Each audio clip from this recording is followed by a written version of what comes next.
Oh, boy. Hello, YouTube. Welcome to Smudcast number 543.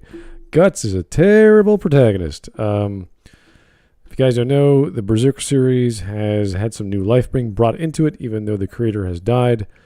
And I believe, Mark, you talked about that on one of the streams prior, where the best friend of the guy, did a manga just to his favorite buddy. And it was kind of... Koji Mori. Yeah, it was kind of hard to read, but yes, yeah, it's come back. So hopefully the release schedule for the Berserk manga will be more structured and will arrive on time. I don't know if it's every other month or every 3 months. Absolutely. I think the last one was last week, and the next one will be in August. Ooh, yeah. Oh, nice. Not bad. It has a normal schedule now, so there's always something good in everything bad. So. Yeah, that's great. So it's been going on for at least 20 years. It's super popular. So whenever you get someone to criticize a main component like the story, characters, the plot, the setting, the lore, it's like, oh, okay, this guy must have something cool to say. The funny thing I just told everyone about when I was searching for this video, beneath this video is like all these other videos saying how great a protagonist Guts is. He's the best protagonist. He's overpowered. He's got all these humanity behind him. He has all these facades he has to go through and how to deal with stress and what life brings him. So in case you don't know, Berserk is a story about revenge and the horrible, horrible thing that happened to this one guy and the woman he loved and his best friend at the time. And I think the band of mercenaries he was with, they all got destroyed and killed by demonic creatures from hell, and he has to go off and go conquer them and get rid of them to bring his heart and mind at peace.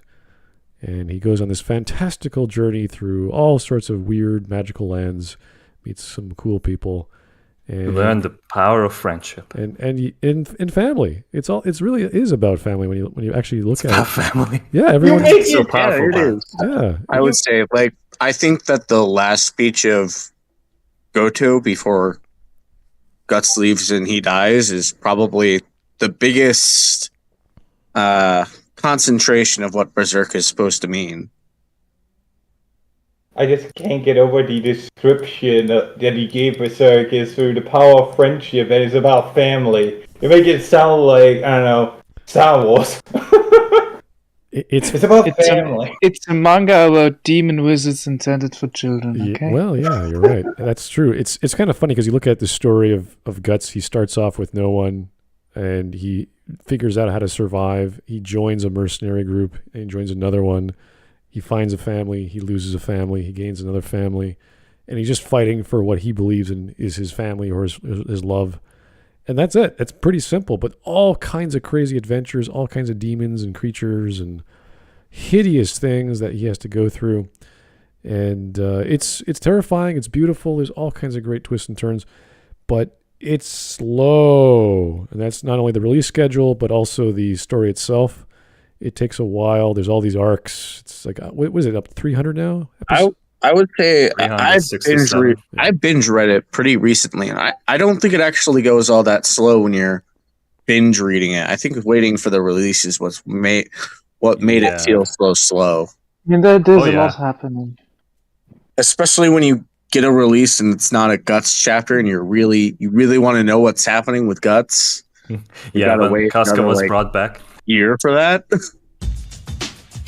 I think the pacing is actually way better when you're not waiting for the release. It is interesting because you have really great episodes that have nothing to do with the main plot, like the blacksmith, and he's just talking about being a blacksmith. You're like, this is cool shit, and you're like, oh, I would like more of that. But then you realize, wait, where are we doing? Where's the story going? There's so many characters, there's so many events, and that's what I mean by pacing. It's not focused on where they should be going, and it's going off. But of course, you expect that. You expect some adventure. You expect some detours along the path of this crazy story, and then you pick up what Griffith is doing, and his crazy city and all what he's getting involved in. So it's slow to move. And that's why this story is probably going to take another few more years to finish up if they do have a normal release schedule. So They already have it planned out that they have like a certain amount of chapters they want for the Fantasia arc, like the Elfhelm chapters, and after that they're gonna have the final arc. Really? Before Mira died, he said it was like almost 2/3 complete. Oh yeah. my god, 2/3. And the guy who took over knows how Berserk's gonna end, so yeah, he knows the major story beats. Yeah, I was gonna say not just the ending. He has all the major story beats because Miura was something of an architect in terms of creating his narrative. He was always bouncing ideas with the people he was working with, so everyone there, including his friends, knew what he was, where he was going. Yeah, and even actually, this also isn't Mori's first time working on Berserk. He actually did a lot of the drafts for the Eclipse. Yep. Oh, really? He was part of Eclipse? Holy shit. If you guys don't know what Eclipse was... Griffith was, like, based on this friend of his. You're kidding. Nope.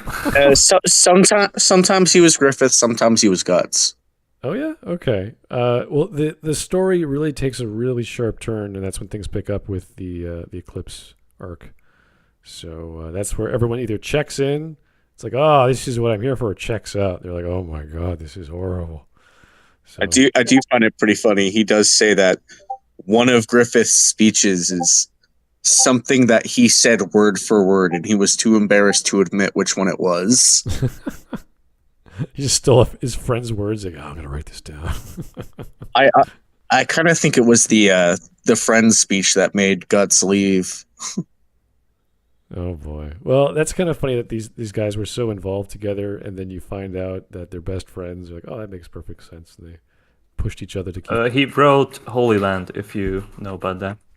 Okay. Manga. I haven't gotten that far, but yeah, no. There's so all the artwork is beautiful. Like that's the great thing. If you don't follow the story, you're not caught up. Any manga you pick up from pretty much any of the arcs is going to be beautiful. Whether it's an action scene or just the magical forest they go through, or when they're on a boat and there's all these sea creatures, like everything is terrifying and beautiful and ugly, and it's really well done as far as buying a comic book and looking at it, as opposed to like Lone Wolf and Cub, which is a nice manga, but the artwork is just very straightforward, and that's fine. I still think the greatest chapter is probably A Crack in the Blade. Okay. Yeah, I wish my brain could like access that, but I don't know.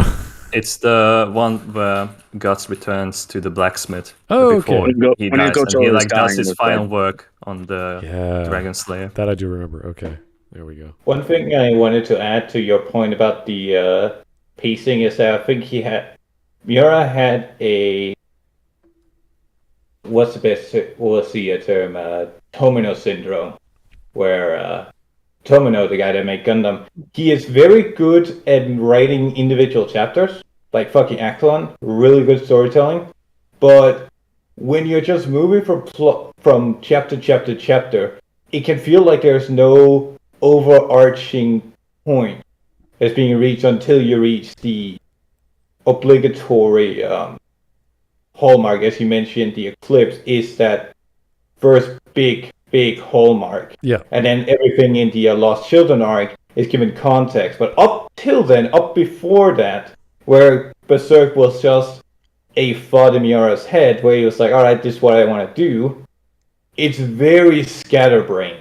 Yeah, that's so beautiful. Do not get me wrong, it is absolutely gorgeous, but there is no, at least to me, there was no overarching story there. Yeah, that's what I'm kind of trying to explain every time I open my mouth. When I always talk about storytelling, it's usually about plot, and you need a overarching plot or just a plot at all to explain where we're going and why we're not there yet. It's kind of like the annoying kid in the back of the car, like, are we there yet?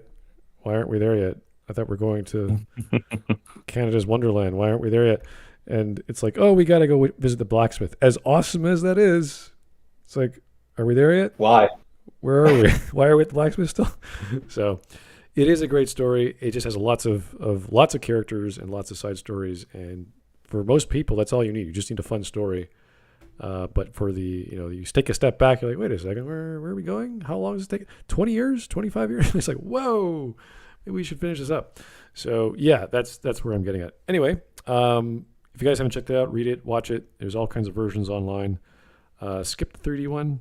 It's probably not for everyone, but I didn't get anything out of it. So anyway, let's get going. I would say just read the manga while listening to the soundtrack from the 99 version. Yes, the soundtrack is awesome.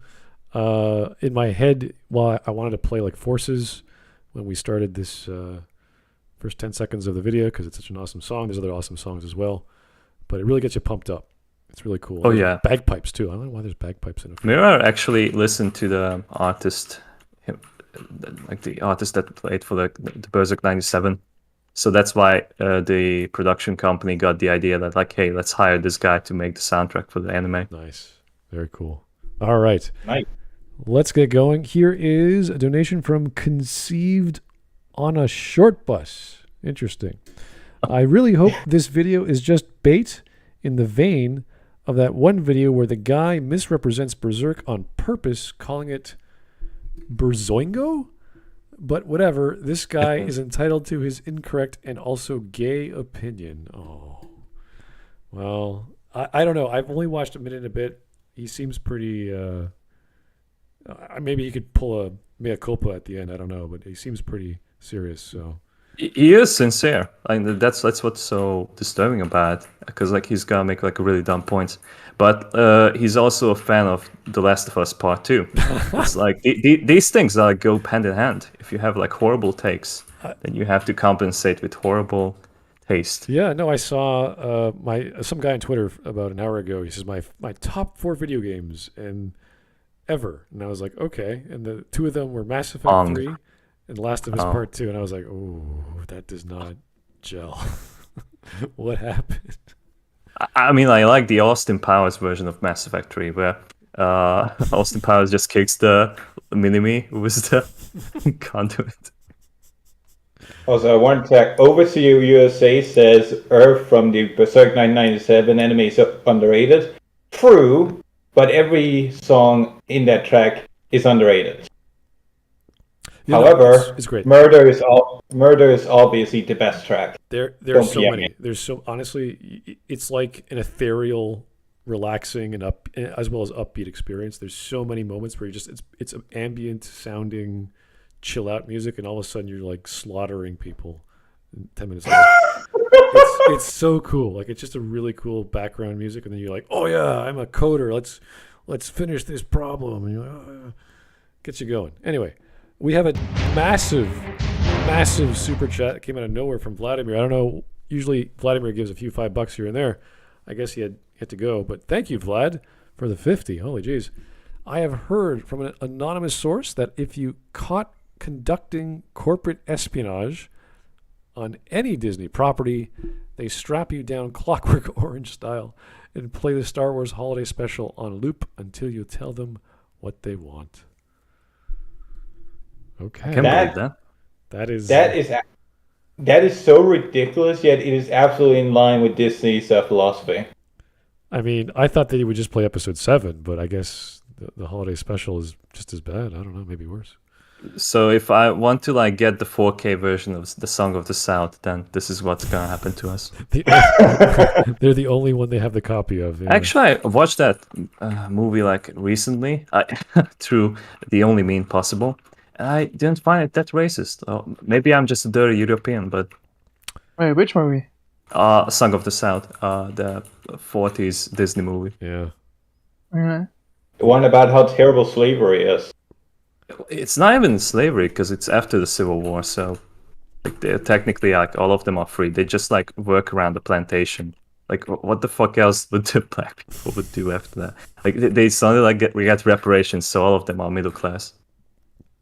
There are some great films from that era, even like Fiddler on the Roof and these wonderful classics. Oh yeah, that's such a good movie. Yeah, there's the music is great, the sets are good, the story is good. Like there's stuff that you're like that's a bit questionable. Yeah, there's some content you're like I don't know about that. Yeah, but in reality, but like to the point that like you're not allowing the public to even experience it. It's I just, know, like the stuff with the original Mickey Mouse animations, which.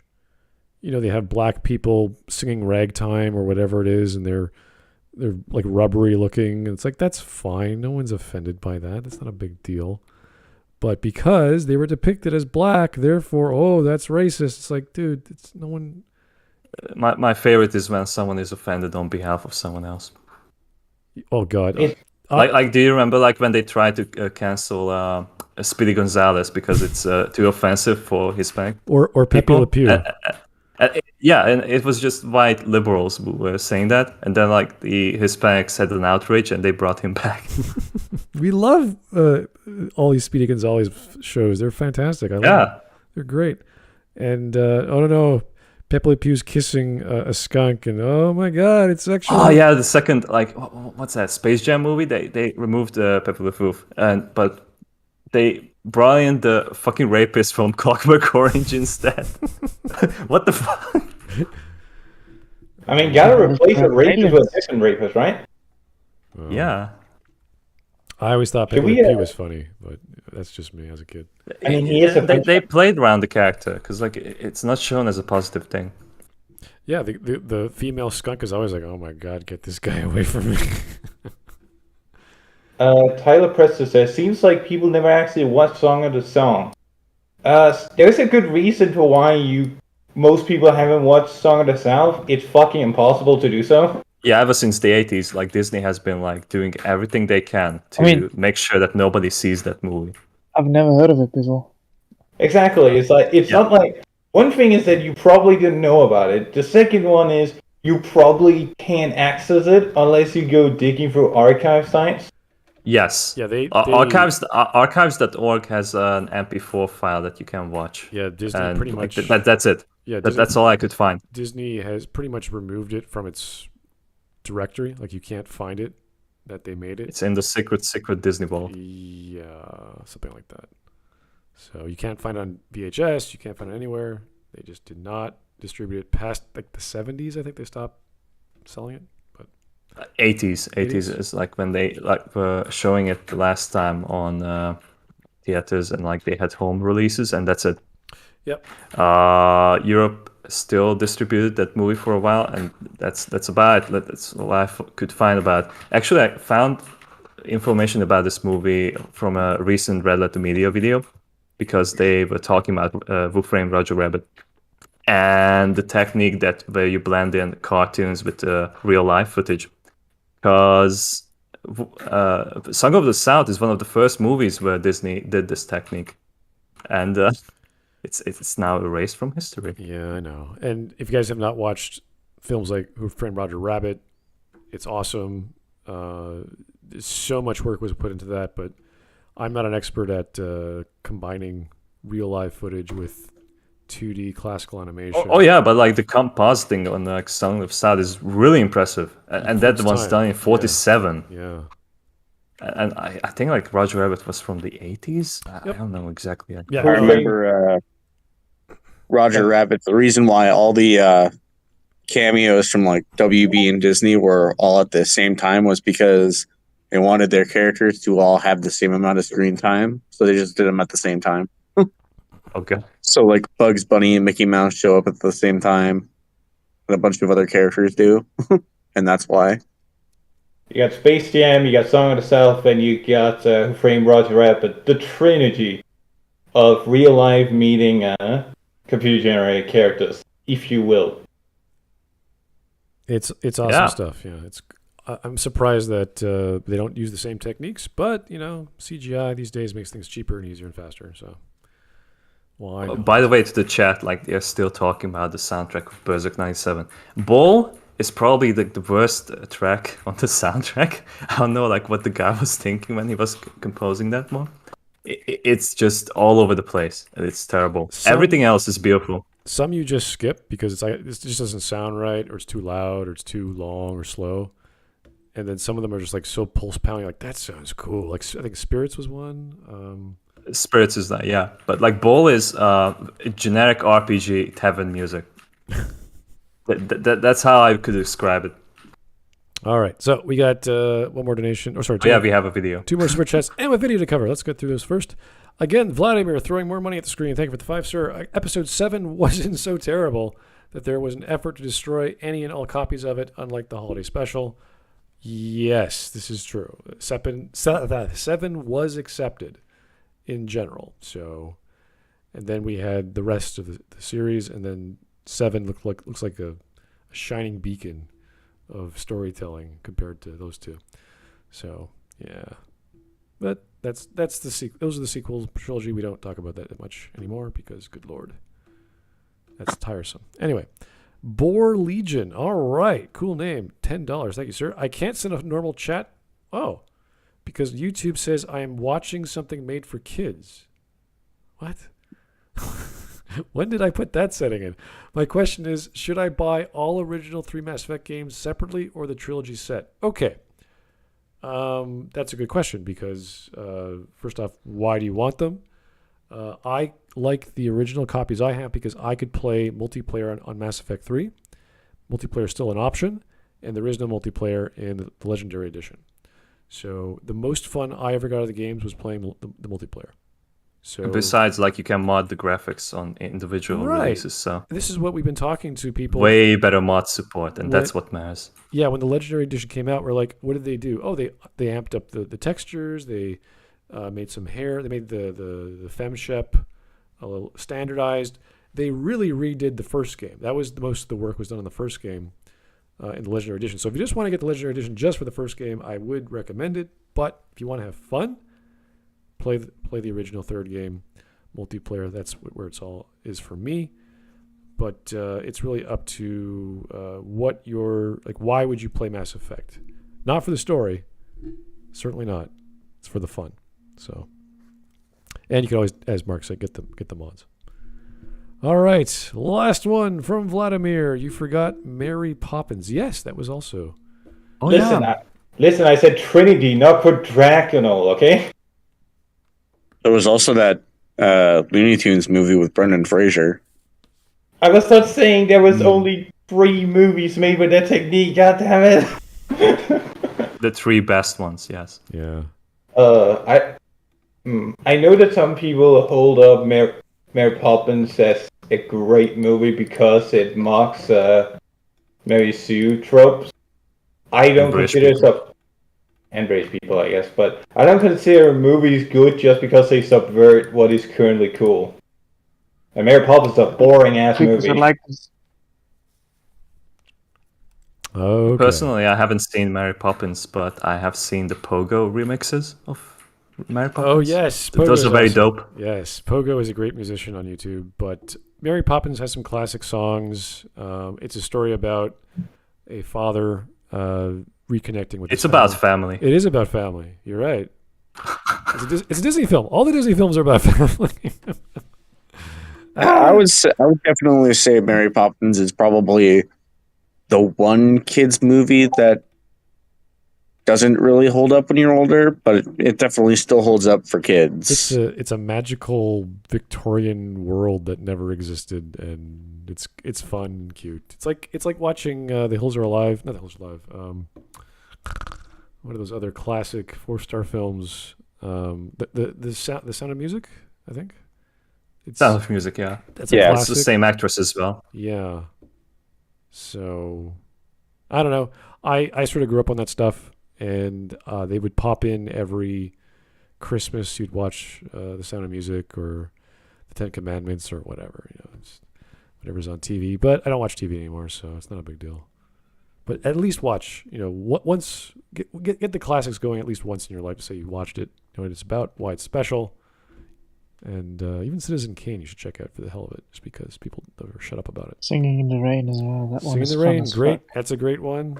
Can't go wrong. Is that Fred It's Astaire? a really fun film. That's Fred Astaire, right? He's dancing like a maniac. I think so. I can't remember the dancer. Yeah. Anyway, we haven't even started the film. We've been talking for 24 minutes. Let's get on with it.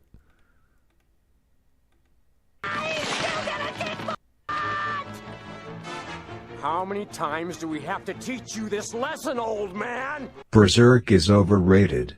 I know most of you are already pissed off from the title alone, and I know you're already disliking the video and maybe even considering typing a comment about how much of an idiot I am, and that's okay. You're free to do so. Knock yourself out, buddy. But for the 5 of you that aren't already absolutely floored by the title and actually want to hear me out on what I have to say, buckle up. This is going to be a long and strenuous conversation about what it means to be a protagonist and how Guts fails at doing so at almost every level. Wow. Don't show Attack on Titan while talking about being a good protagonist. Yeah, Aaron's fantastic protagonist, guys. He has such character and growth and change and love of his goal. I mean, And Attack on Titan is totally a story that makes sense and doesn't make various decisions just based on shock value. Yes, and my favorite part was when it was revealed that, spoiler alert, Aaron was the one that kickstarted the entire thing. Yeah. Because he went back in time. Oh. I stopped reading Attack on Titan when they started saying, well, the Titans are humans too. I was like, okay. I stopped watching the show in season 1 because it was fucking trash. So did I. I mean, I never watched the show. I only read the manga partly through. I never touched the manga. It's got some nice production values, some nice songs, some nice action scenes. But once you get past that sort of, why is he picking up a round boulder? Why doesn't he roll? It's Babu's first deep show.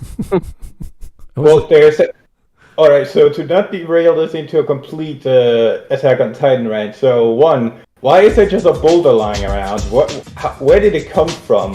How did it form out of a straight building when the Twin Towers fell? A random boulder the size of a city street didn't just roll out of it. Because round boulders don't melt steel beams. 2, why would you use the round... I'm not so sure about that one, though. Why would you use the round ball to fill the hole in the wall? Also, Is it the round hole? If Aaron can pick it up, can't other Titans just pick it up and move it? No, he's the protagonist. He can't pick it up. It's like a special item, like in an RPG. It's context sensitive. It's context. It's like a Lego game. You need the force on the certain character, and then hold this X, and only this character can do it. Yeah. The Attack on Titan world actually takes place in Minecraft, and they don't have permission to move the block. It's adventure mode. Oh Christ! Attack on Titan's garbage. Yeah. So. Yeah, I don't know why he put that in there, but maybe he likes Attack on Titan. Maybe it's all he could find. It doesn't really matter. Maybe he's speaking of like terribly written protagonists. That's a good point. Maybe. That's a good point. We gotta expect like good intentions behind this. Something tells me this guy. He hasn't said anything like insanely bad. He's just only claiming that this is like where his point's gonna go. Something tells me this guy is just a contrarian.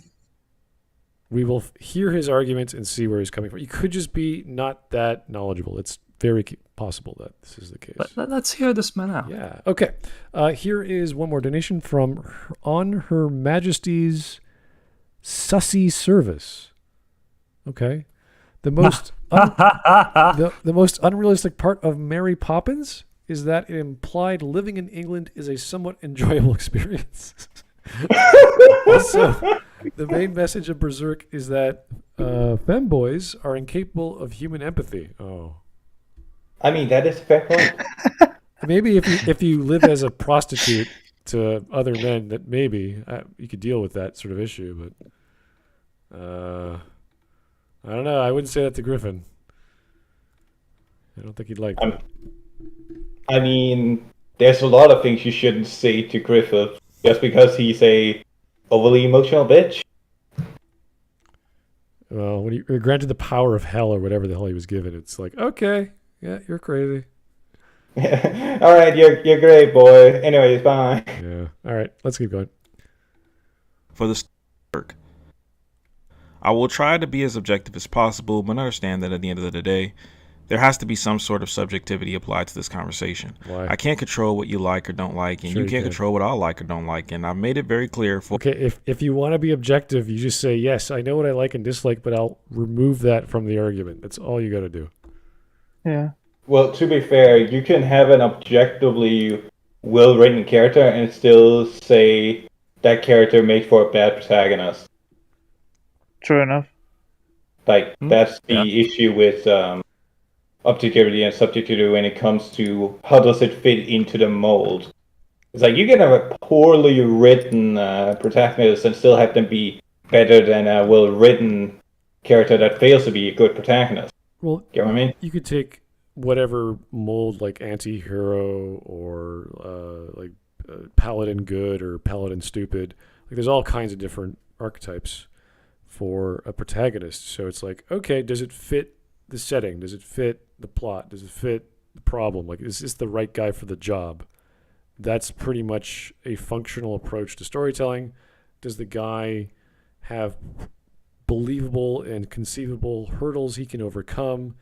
And is his struggle worth it? Like, is his struggle like, oh, I'm a giant. How am I going to get over this literal hurdle that is 2 inches tall?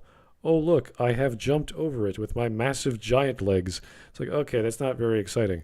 You need to have, and you can't have the hurdle be like 200 meters when you're like 2 inches. So it's like the conflicts and the plot and all the issues he has to come across have to be believable. And he has to be the right guy for the job in the sense that he has to grow and change to overcome those hurdles. That's all it takes, really. Already there, you reach a snag, if you will, if you want to go down the route of objectivity, because if you need your protagonist to be believable in their hurdles, then Guts has failed from the start because he was born from a hung woman's womb. That is in no way believable. I think that there's a separation between believable and realistic.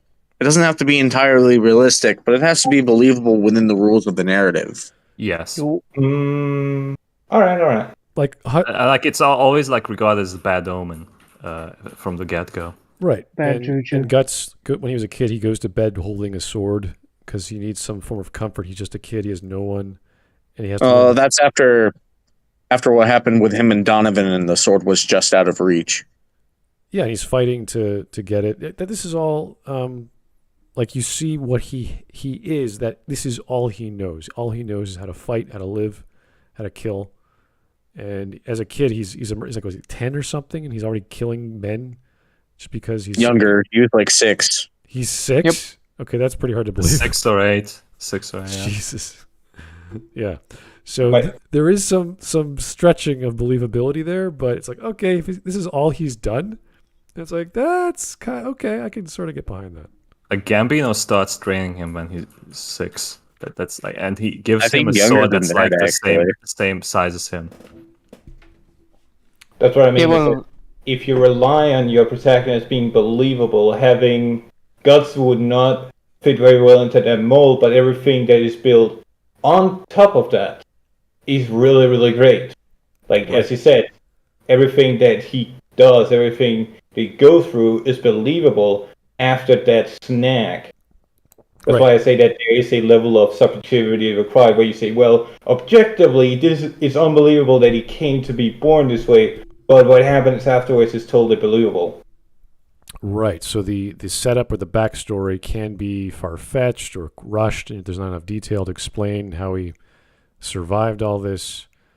And then you go, another thing to mention is that his birth is pretty thematically relevant. It's just, it goes further to show that everything for Guts was struggling. He's always struggled, even since he was born.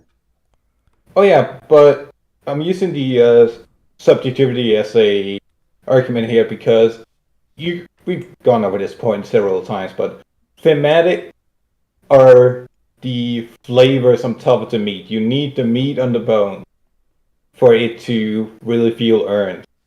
And don't get me wrong, I'm not arguing that Berserk misses this. I'm a big fucking Berserk fan.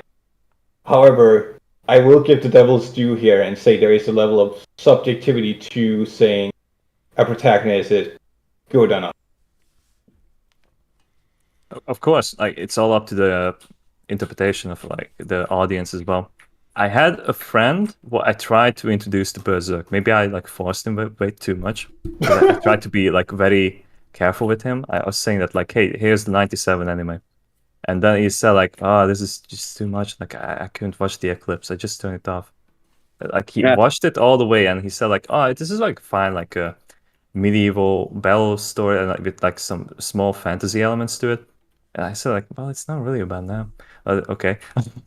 I mean, he continued on, but like he turned it off completely because like he just couldn't accept it. It was too much for him. I mean, I I kind of understand why some people don't like later Berserk, where the fantasy elements become a lot more prevalent and the tone is noticeably brighter, I would say, overall, because a lot less bad shit is happening. I mean, yeah, well, I would say to an extent, yes, less bad shit is happening, but it still seems very grim. I would say it still holds the grimness, but I know some people don't feel that, and I understand why. Yeah, it just shows more of the world and more of the fantasy elements. Yeah, that's so it shows that it is a fantasy world, so to speak. Yeah, there's other animes and mangas like it. I remember Vinland Saga feels similar, minus a lot of the magic. There's one called, I don't know if you guys have heard of this, called Ubelblot, which has a lot of fantasy elements. I know. I know it. It feels, this is also a story of revenge, but way different, and it just feels way in the same vein. Like, this feels like this could be happening on a continent in the Berserk world. That's how similar it is. So there's plenty of stories out there to compare it to. And another one on a lesser scale would probably be Shield Hero.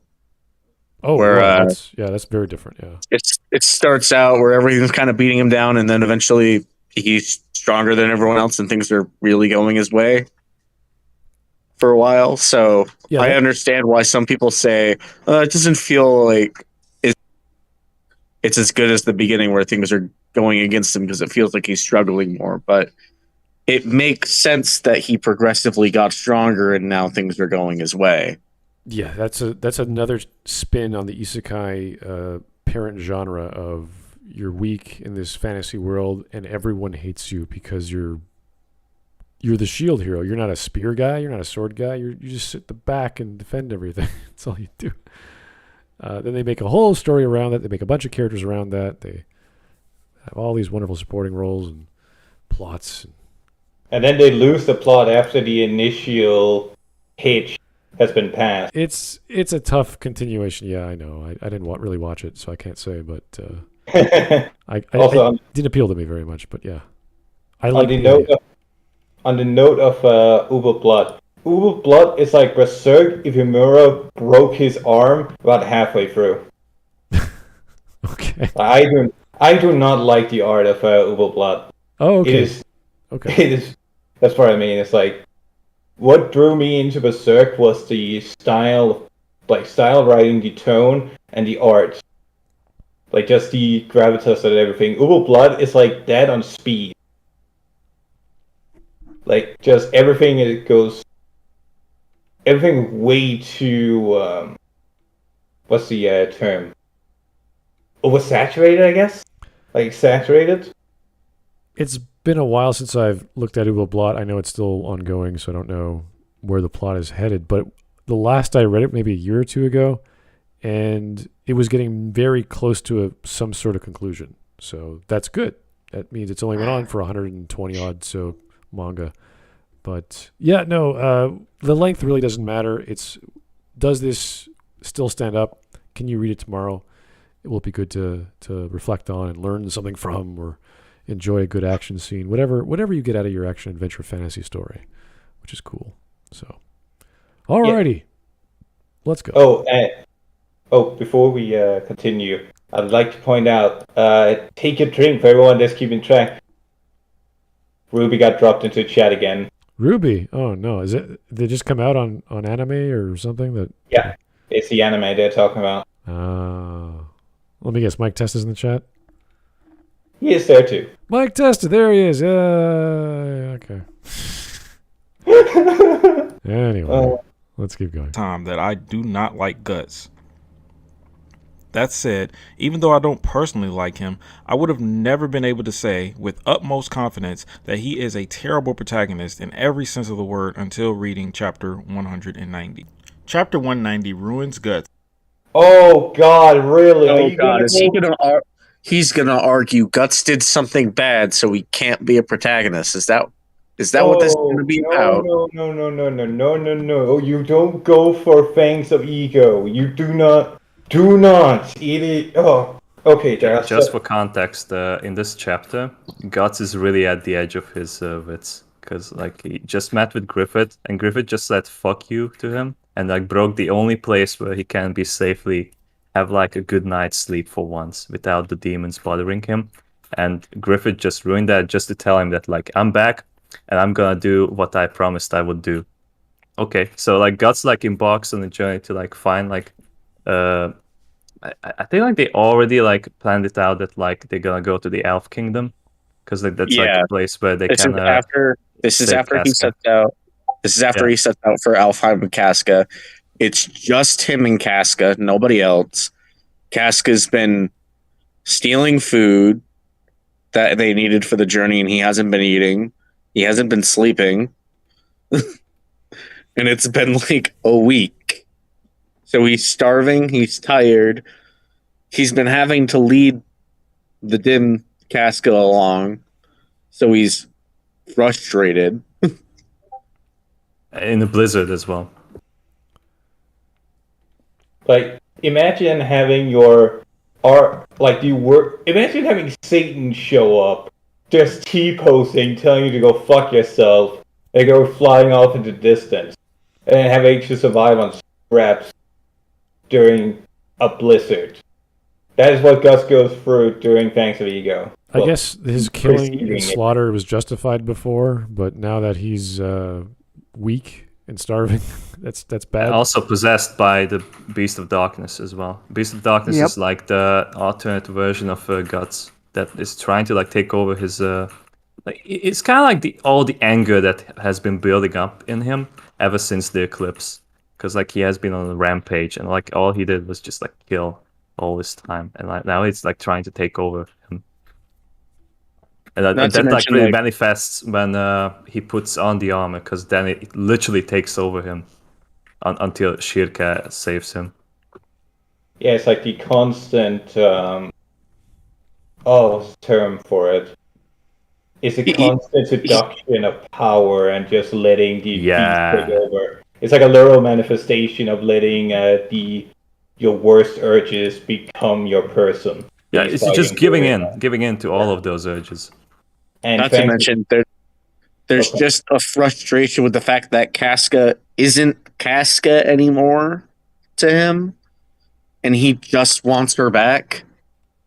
Well, it's not even that. It's that she's everything Casca was, except there in mind. Like, she still is Casca. She still has the scars of everything she's been through. She's just not there mentally. And that's part of why he struggles so much during the preceding and, well, Fangs of Ego chapter. It makes for a really good dynamic, where he's literally fighting with himself to control his absolute worst urges during his, the ends of his ropes. Okay, here is Mr. Information. That's a great name to have when you're providing an informative donation. Thank you, sir. Guts tried to rape Casca, yes, but he was under the influence of the Beast of Darkness. That's part of his curse with the brand. Guts is bad protagonist because he did something morally wrong. Damn, I guess there's no good characters then, yeah. So whenever protagonists, or any characters for that matter, do something ethically incorrect, that's not necessarily a bad character. I don't know why that would make a character bad. I mean, in the storytelling sense, obviously in the ethical sense, we have all kinds of bad characters. Look at Breaking Bad and Better Call Saul. There's all kinds of colorful people out there doing bad things, but we like them. They are good characters in the storytelling sense. And I think that is what I want this person to take apart, because he seems to understand that concept. At least he said he did. But he doesn't like this scene. Therefore, I mean, another thing, it's not exactly uncommon for protagonists to kill like hundreds of people over the course of their stories. Right. So it's not like protagonists are exactly clean hands. Yeah. Remember when Luke showed up in episode 6 and just broke that poor pig guy's throat? When he came over to Jabba's palace and went, "You will tell me what I need, or I will fucking kill you." Yes. Well, there were two guards, I think. I can't remember exactly the scene, but yeah, two guards. And Luke just uses the Force with his fingers, goes Yeah. Just like Daddy. Yeah. He picked up the dark side skills. This reminds me of one thing that people often kind of get confused, is that if a character does an immoral action, but it's perfectly understandable why they do that, that doesn't mean that the immoral action is then justified when explaining why he did it. Yeah, same with villains. Another thing happens. It just happens so often that I see people criticizing, saying, "Oh no, how dare you justifying?" And it's like, no, I'm just explaining why the character would do that. Another thing is the framing. The framing here explicitly frames this as Guts is doing something bad. Guts shouldn't be doing this. In other stories where this kind of fails is when something bad happens and it doesn't frame it as the character being in the wrong. The sequel trilogy does this a lot. Like when they're killing dozens of regular stormtroopers who are brainwashed child soldiers like Finn, and they're laughing about it and having a good time. My favorite is right at the beginning of the movie as well. My favorite is when she shoots down the 3 fighters in one shot, and it cuts to her going, "Woo! I like this." I'm like, all right. When that happened in Episode 4 was when Luke and the guys were trying to escape the Death Star after they blew up a planet. Where here it's like, bruh, after everything we now know about them, these guys are enslaved. They're basically enslaved children, and you're cheering at having to kill them. I mean, I don't particularly care because, to me, death basically means nothing anymore in the Star Wars universe. That's a fair point. Everybody's coming back from the dead. I understand that in these scenes they're mostly defending themselves, but it's one thing to defend yourself and have to kill someone. It's another thing to be happy about it. It's another thing to flush on the corpse. Yeah, like Finn killing people is just, and then getting excited that he can do that is We're only a step because away he's a from soldier. But like Luke scoring his first shot in space is probably like the first time he ever did that. He got excited on the escape. Finn of all people should probably be the most hesitant in trying to kill the stormtroopers. He should be one of the people who are like, they're all like me. We shouldn't be killing them. We might be able to convince them. Anyways, to bring it back to this, that didn't go anywhere. To bring it back to this, this is a scene where Seska's still not herself. Her mind is completely disconnected. At that point, is she even alive? That's a good question. We don't know. She is. We know. She's there. She's just under the surface. When she comes back, she describes everything as being kind of like she was dreaming it. Yeah. Also, Neil made a interesting point. He mentions Rudy from Mushoku Tensei. Now, in case you guys don't know, he's a sexual predator in that show, including groping an underage girl after reincarnating and setting up several cameras in his sister's room for being reincarnated. Neil mentions that he is a man-child who barely had any interaction. That's why he is acting like he is. The show and story does go out of its way to show that what he's doing is bad. Him lacking interaction with people, I don't see as it is a justification, but it does not in any way it doesn't justify and doesn't try to justify what he is doing, and I find that very, very funny in the conversation about Guts, who everyone understands why he's doing this and that is wrong, but it's not nearly the same level of extreme situation as, Rudy just being a creep. Well, yeah, it's kind of funny. Even when you watch the continued series, Rudy. Yeah, it's people are offended. Oh my God, he's stealing panties. It's like, okay. I mean, that one I don't care about.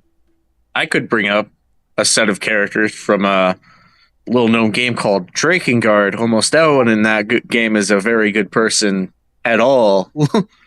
The main character is a sadistic psychopath who likes killing people explicitly. one of the characters is a cannibal who expressly likes eating children. Another character is a pedophile. Well, my personal favorite example of something I recently watched is Jinx from Arcane. Yeah. She does a lot of reprehensible stuff, and everybody knows it's reprehensible, but you perfectly understand why she does it. And in some ways, you even root for her because, well, you understand why she's so broken. Now you understand why she's doing everything that is so... Well, I'm not rooting for her killing people, I'm rooting for her to get better and get help, but... Yeah. What I was going to say is that you know why she's doing all these horrible things is because she's gay. Yeah, her massive sister complex turns her gay for I don't know. Wait, Jinx is Jinx gay? No, it was a joke after King came out. It said, I saw my sister make out with her girlfriend, and that's when I became gay, and I hated other lesbians. Anyways, there's the Fangs of Ego. Yes. Let's keep on going. It's on such a fundamental level that I truly believe that it must have been a mistake on Murr's behalf. Oh. I do think that he made errors in writing in the past. Every writer does. But I never thought it was too much to the point where it... Why are you showing him meeting Griffith and this part of the Golden Age? He brought up a weird point, though. It's... writers make errors all the time. It's like, sure, but that doesn't mean the plotting and the scenario was wrong. Like Mirror has made a mistake. Like chapter 83 is its name. When Griffith meets God himself, the idea of evil, and like then God explains that like everything happened because I did it like this. Like I was like no, everything happened planning because out all of this shit. Blame something. Like humanity needs to blame everything bad that's happening to them on something, and so the idea of evil became a thing. And then afterwards, Miura was like, "Wait, by that same logic, the idea of good will also exist." And so they fucking canceled each other. Hang on, no. Like the idea that there's a god in like Berserk is still there, but like the entire chapter has been like scrapped. So like the only way you can read it is by like going online or finding like one of those magazines from back in the 90s. I say the original magazine should have. It explained why there isn't an idea of good. The reason there isn't an idea of good is because when bad things happen, people justify it as an outside influence. But when they get their victories, they want to take credit for them. So that's why there's no idea of good. So the idea that the writers do make mistakes has nothing to do with their moral or ethical quandaries or the characters they write. It has to do with the logic and lore that they've established previously for the story. So the character has a goal. They have to get to their goal. If they don't get there, you have to explain why. And then they have another goal, or they have another plot, or they want to do something else for another reason, or more reasons. It doesn't matter. That's the problem with writers who make errors. That's what occurs. It's not, oh, I didn't like this scene because he rapes a girl. It's like, that's not a wrong step. That's just a scenario that the writer came up with to do whatever. I mean, I think I can understand where a character raping someone could be a problem, and that just it would be if it was out of character, like wildly and not justified. Exactly. Yeah. So in this case, we understand why he's doing what he's doing. It's not pretty. It might be hard to read. You might not even like it, but that doesn't make it bad. Also, I just like that he is saying death will pay you a visit, a death you can never escape, as in death of everything that you love, death of the banded hog, death of Casca's mind, all those are relevant deaths, so how is this an error? I don't think he's talking about this specific panel being error. He's still talking about the he's saying that there are writing errors, and he's showing these on the screen, so we can only guess that these are his examples. Yeah, I kind of assumed it's like the previous one was the Black Swordsman arc part where the God Hand shows itself. So maybe he thinks like they appear too early in the story. But I disagree, because like you have to set up Berserk somehow. If you start Berserk literally where Gods gets born and like it's like, why do you shift the story into dark fantasy? Why did you do that? I think you guys brought it up in Bear's video, in Bear's streams, where Griffith is shown as the leader of the God Hand in those scenes, and people were kind of confused as to why, when it's supposed to be what's his face, the guy with the brain, Void. Void, yeah. Even though Griffith is kind of like the chosen king, so the vanguard. He probably should be at the center and at the lead. So that might not actually be a mistake. He is called the Prince of Darkness. Yeah. I mean, he's basically an Antichrist figure. Yeah. Yeah. All right, let's keep going. Anything in his story, I'd never seen him do something so irrational in his writing before. But seriously, this is the most irrational thing. Writers for things that I consider disrespectful writing, namely Isayama for the way he treated his characters. He didn't like story to censor that at all, did he? All right, I'm gonna go back just a bit because I want to hear what he says in regards to this fucker. I'd never seen him do something so irrational in his writing before. But as harsh as I've been on other writers for things that I consider disrespectful writing, namely Isayama for the way he treated his characters in the story in Attack on Titan, there's no way I could keep my mouth shut about this. That would just make me into a hypocrite, which is something I just don't want to be. I love Berserk. I think it is a solid piece of art, but it has some flaws. Some minor, some major, but most of them, in my opinion, are connected to this one core issue. Guts is a terrible protagonist. Why? Tell me why. Okay, so that's my immediate question is, how can you love Berserk and not like Guts? God, let's not get into that. We don't know how this guy's mind works yet, so we can't just say it's odd enough that he loves The Last of Us Part 2, okay? So it doesn't. Is that enough giveaway for this guy? Yes, that is enough giveaway. So, I'm sorry. Smart, you have the answer. We know how his mind works. It doesn't. 61% of this story is about the main character. You're right. I hate it. No, I love this story. I hate the character. Like, wait, what? How does that work? I don't know if it's a good story, even though its main part is horrible. He started this video out saying that Berserk was overrated, but does he actually think that, or does he just think it's overliked? That's actually a good question. He started the video.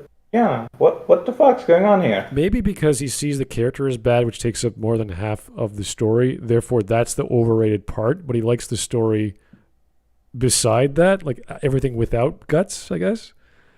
Which is weird because Griffin does some pretty nasty shit. That's pretty bad. So, yeah, but he has nice blonde hair. That's true. Yeah. His hair is white, actually? Ah, shit. Well, you could. I've never watched any of the animes. I've never seen his hair in It's color. white too, and well, depending on the time of day, I guess. It's silver. On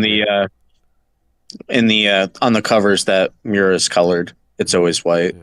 Well, I read it online. It's a hard argument when you're saying your main character is seriously flawed, but you love the story. It's like, guys, like, come on, you don't know what you're talking about. It's about him. Mostly. Trust me, I do understand not liking the official colors because the Sliff cape, the wind cape that Serpico has, Mira always colors it blue, and I always thought it was green. Well, it's like saying I love God of War, the new soft reboot, but I hate Kratos and his son. It's like, what? Neil makes a very fitting point. Like, I'm just very confused by this guy's video because he's saying Guts violating Castle was bad, but with the concept, it seems like this frame is horrible because Guts is not himself.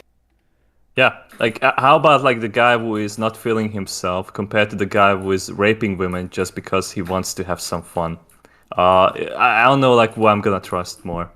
Well, I would say I don't think Griffith was just having fun. I think it was just purely no. Like, that was it was just purely a dominant thing. Like, he just wants to fuck with Guts himself. Like, how far can he break him? During the entire scene, he is staring just at Guts. He just wants to see him see you. Yeah, which is also There's also an interesting mirror to his scene with Charlotte, where he is thinking about Guts the whole time too. I mean, isn't it the early on, Griffith is established as a guy, he wants to own shit, he wants to be stuff to be his. He's very possessive, yes. And he wants Guts to be his, so to speak, but Guts then kind of becomes his own man and beats him at that, so he has a grudge against Guts because he feels like it's the one thing he couldn't, own.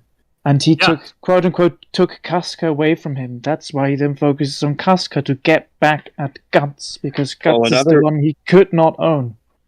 Another reason is he does genuinely like Guts to a degree, because but he also hates that he likes Guts because it makes him lose sight of his dream. He said this specifically. Also, Griffith reaches out to Rickard on in the middle of nowhere. That's one of the first things he does when he flies away with Zod, when he reincarnates. That is another fuck you to Guts. Okay, I'm gonna hire everyone from the X Band of the Hawk, just so you have no friends.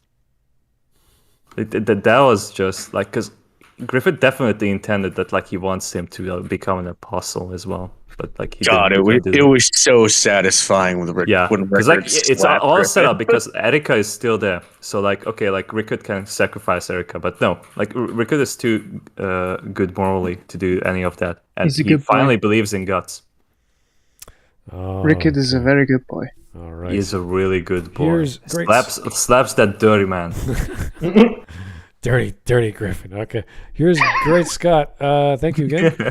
This world has an insectoid monster elf queen who sacrificed her parents and has a following of wasp-like Peter Pans that kill and rape each other, a Spanish inquisitor that's actually a sadistic blockhead, the literal Antichrist, and Guts is the worst. Well, no, he's not saying Guts is the worst. He's just saying he doesn't like protagonist. He says he's bad written. Well, he's a bad protagonist. Yeah, I mean, if that stuff rules out Guts as being a good protagonist for the story, who would be? Yeah, Buck? Usually when you write your protagonist, and I said in a believable way, that's the most basic thing in any story. It doesn't matter if it's a protagonist or whatever.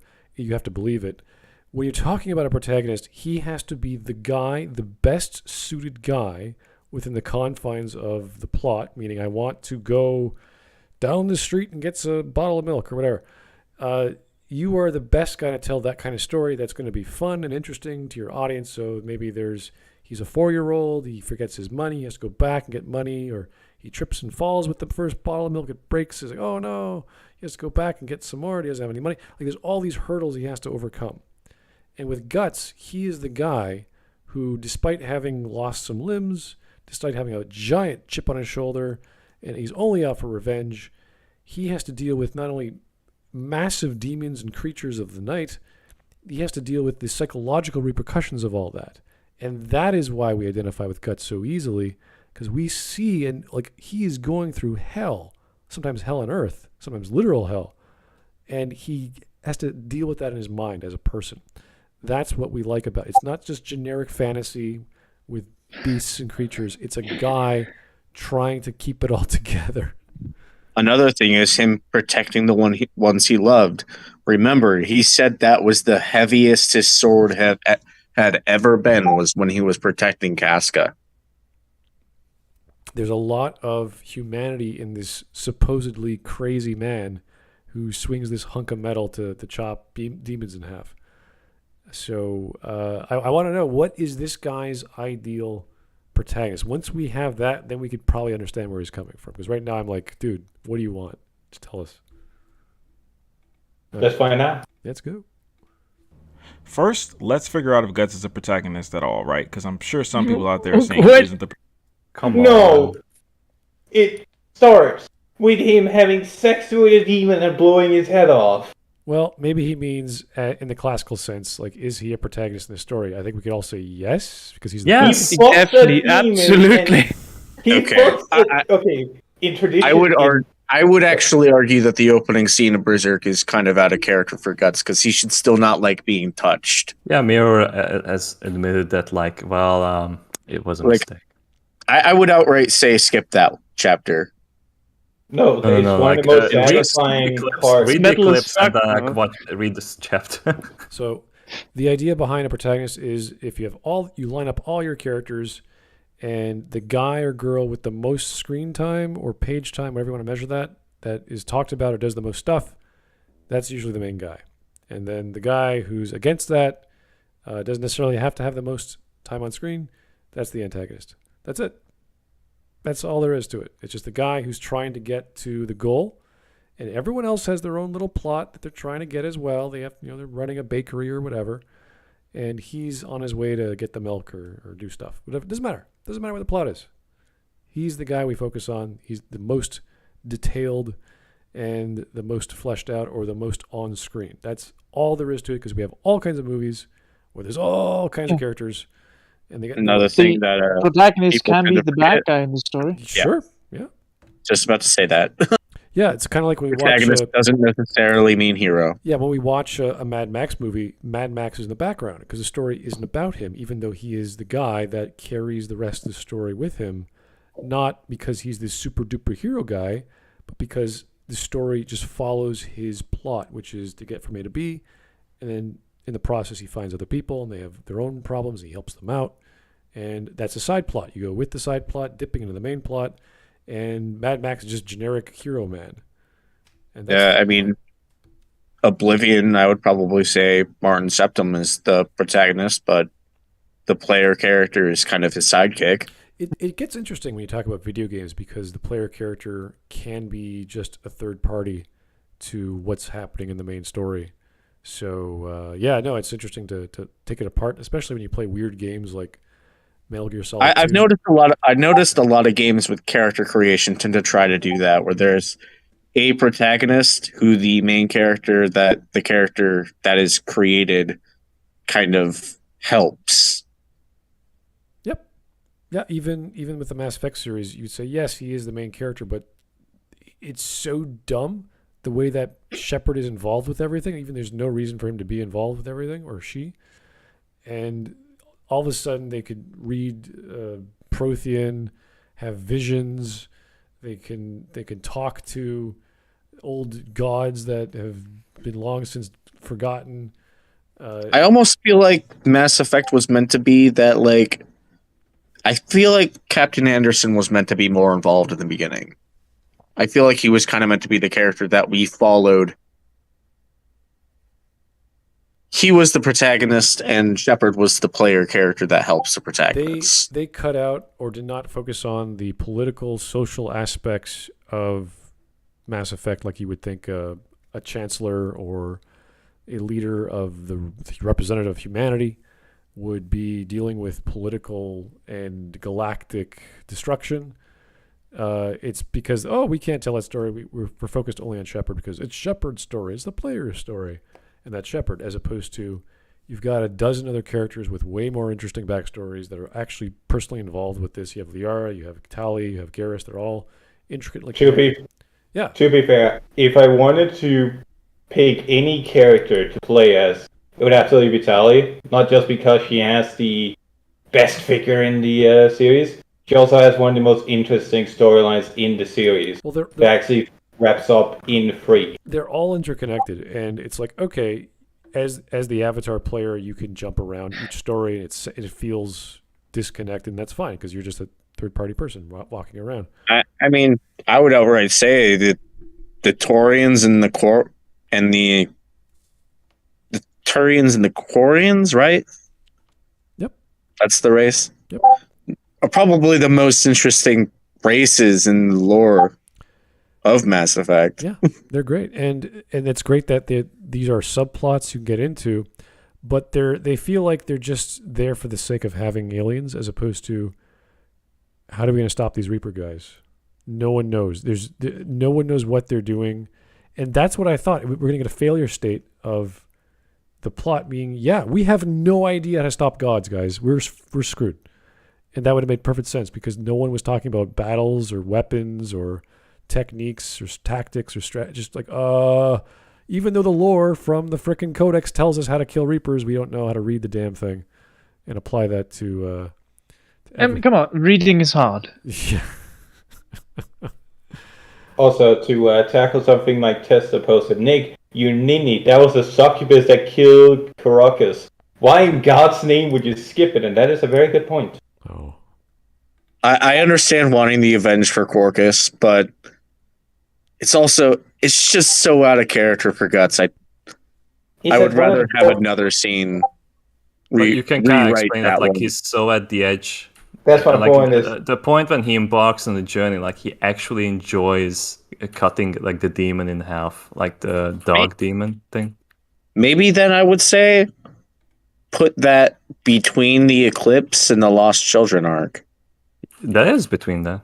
It's oh god. Well, no, it's before the slug count and before the first guy that he kills. I can't remember his name. All right. The snake guy. So you'd want it somewhere later. I don't feel like he's fallen that far yet when it happens. That's my problem.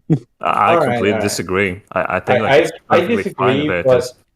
I disagree, but I think moving it up is a lot more reasonable than just skip the part where Crocus gets avenged. That would be. I mean, the one way I would explain his actions is that since Jesus succubus and stuff like that, he's so single-mindedly into killing demons that he would go any means necessary, and he doesn't consider it to be, at least headcanon, he would consider the succubus touching him the same thing as a human touching him. All right. I guess that makes sense. All right. Well, yeah, let's get to his definition. I'm very curious. Protagonist, super clever or whatever, but I'm pretty sure he is. So let's just look at the definition. So the definition of protagonist is the leading character or one of the major characters in a drama, movie, novel, or other fictional text. The main figure or one of the most prominent figures in a real situation, an advocate or champion of a particular cause or idea. All right. Guts fits pretty much all of those criteria for sure. What? He's certainly the protagonist of Berserk. We can all agree on that, right? Right. Those are three separate definitions. Establish what a protagonist is. Sorry, I'm pretty sure he's not the main figure in the real situation. Yeah. Because he's a fictional Yeah, character. he's kind of explicitly not that. No, I would totally call Guts a advocate for himself. Like, him not being a main figure is exactly kind of what Guts points out in the Bonfire of Dreams speech when he says, me killing 100 men means nothing. Well, compared to what you and Griffith believe. Even the third one was really hard to grasp. An advocate or champion of a particular cause. He's the champion of the human supremacist movement. Come on. The anti-demon. I don't know. I mean, what the fuck am I supposed to do with it? He took them all literal. Like, yeah, guys, this all applies to fiction. You're like, what? No. Guts is a terrible those are specifically non-fictional things. Guts is a terrible protagonist. Anyway, let me tell you what a protagonist is, according to Google. With no context. Dude, get to the point. I mean, using Google is fine. The thing is, those are three different definitions for three different types of protagonists. Just settle down at one of them. I think you should have focused on the fictional one. Yeah, that would have helped. I want to see how he explains how he's just the center figure of a real thing that happened. Anyway, let me explain what terrible is. Now I just want to see his definition of what an antagonist is. And if he says villain, I will slap him. Well, Jake the Surgeon gave us a super chat here. Jimmy Neutron about to dab on all of you. I don't know, man. What's happening? I think we've lost the plot already with this guy. I saw there was a donation before that, something Berserk related. Can you see it on your end, Smut? A donation? Yeah, I saw there was a donation with something. Oh, you're right. Berserk. Yeah, Fibro Nostalgia. Hey, Fibro Nostalgia, how's it going? In the manga, while Corcus and Guts didn't like each other, they at the very least somewhat respected each other. Me personally, I think it's more funny to think that Guts killed the succubus because he wanted to kill Corcus himself, and it stole his chance. Oh Oh, that is horrific. Like, that is darker than anything Miura ever wrote. Can you imagine? Damn. Can you imagine Guts? Man, I couldn't kill this thing, but since you're here, I'm gonna kill you instead. He would never do that. Exactly. So, like, maybe since she ate him, technically stabbing her means he's stabbing him. Oh, yeah. It's still inside her, you mean? Like, that's how slow the digestion of I'll life kill is. you. He's still in there somewhere. Let me find him, blows her head off. Let me go take I'm him finally there. free. Oh! Oh god, that would totally be what Miura would do if he had to rewrite that chapter. It's like he's about to pull the trigger on her after tricking her somehow and getting her with phobia, and fucking Korga's head just pop up. Finally, after 10,000 days, I'm free. Oh hey, Guts, why you have a cannon to my face? You're good enough. I'll get to kill you. Okay. These goddamn demons. They're all the same. Demons, they're taking our jobs. Guts is a racist to demons. Disgusting black creatures, get out of my sight. Okay.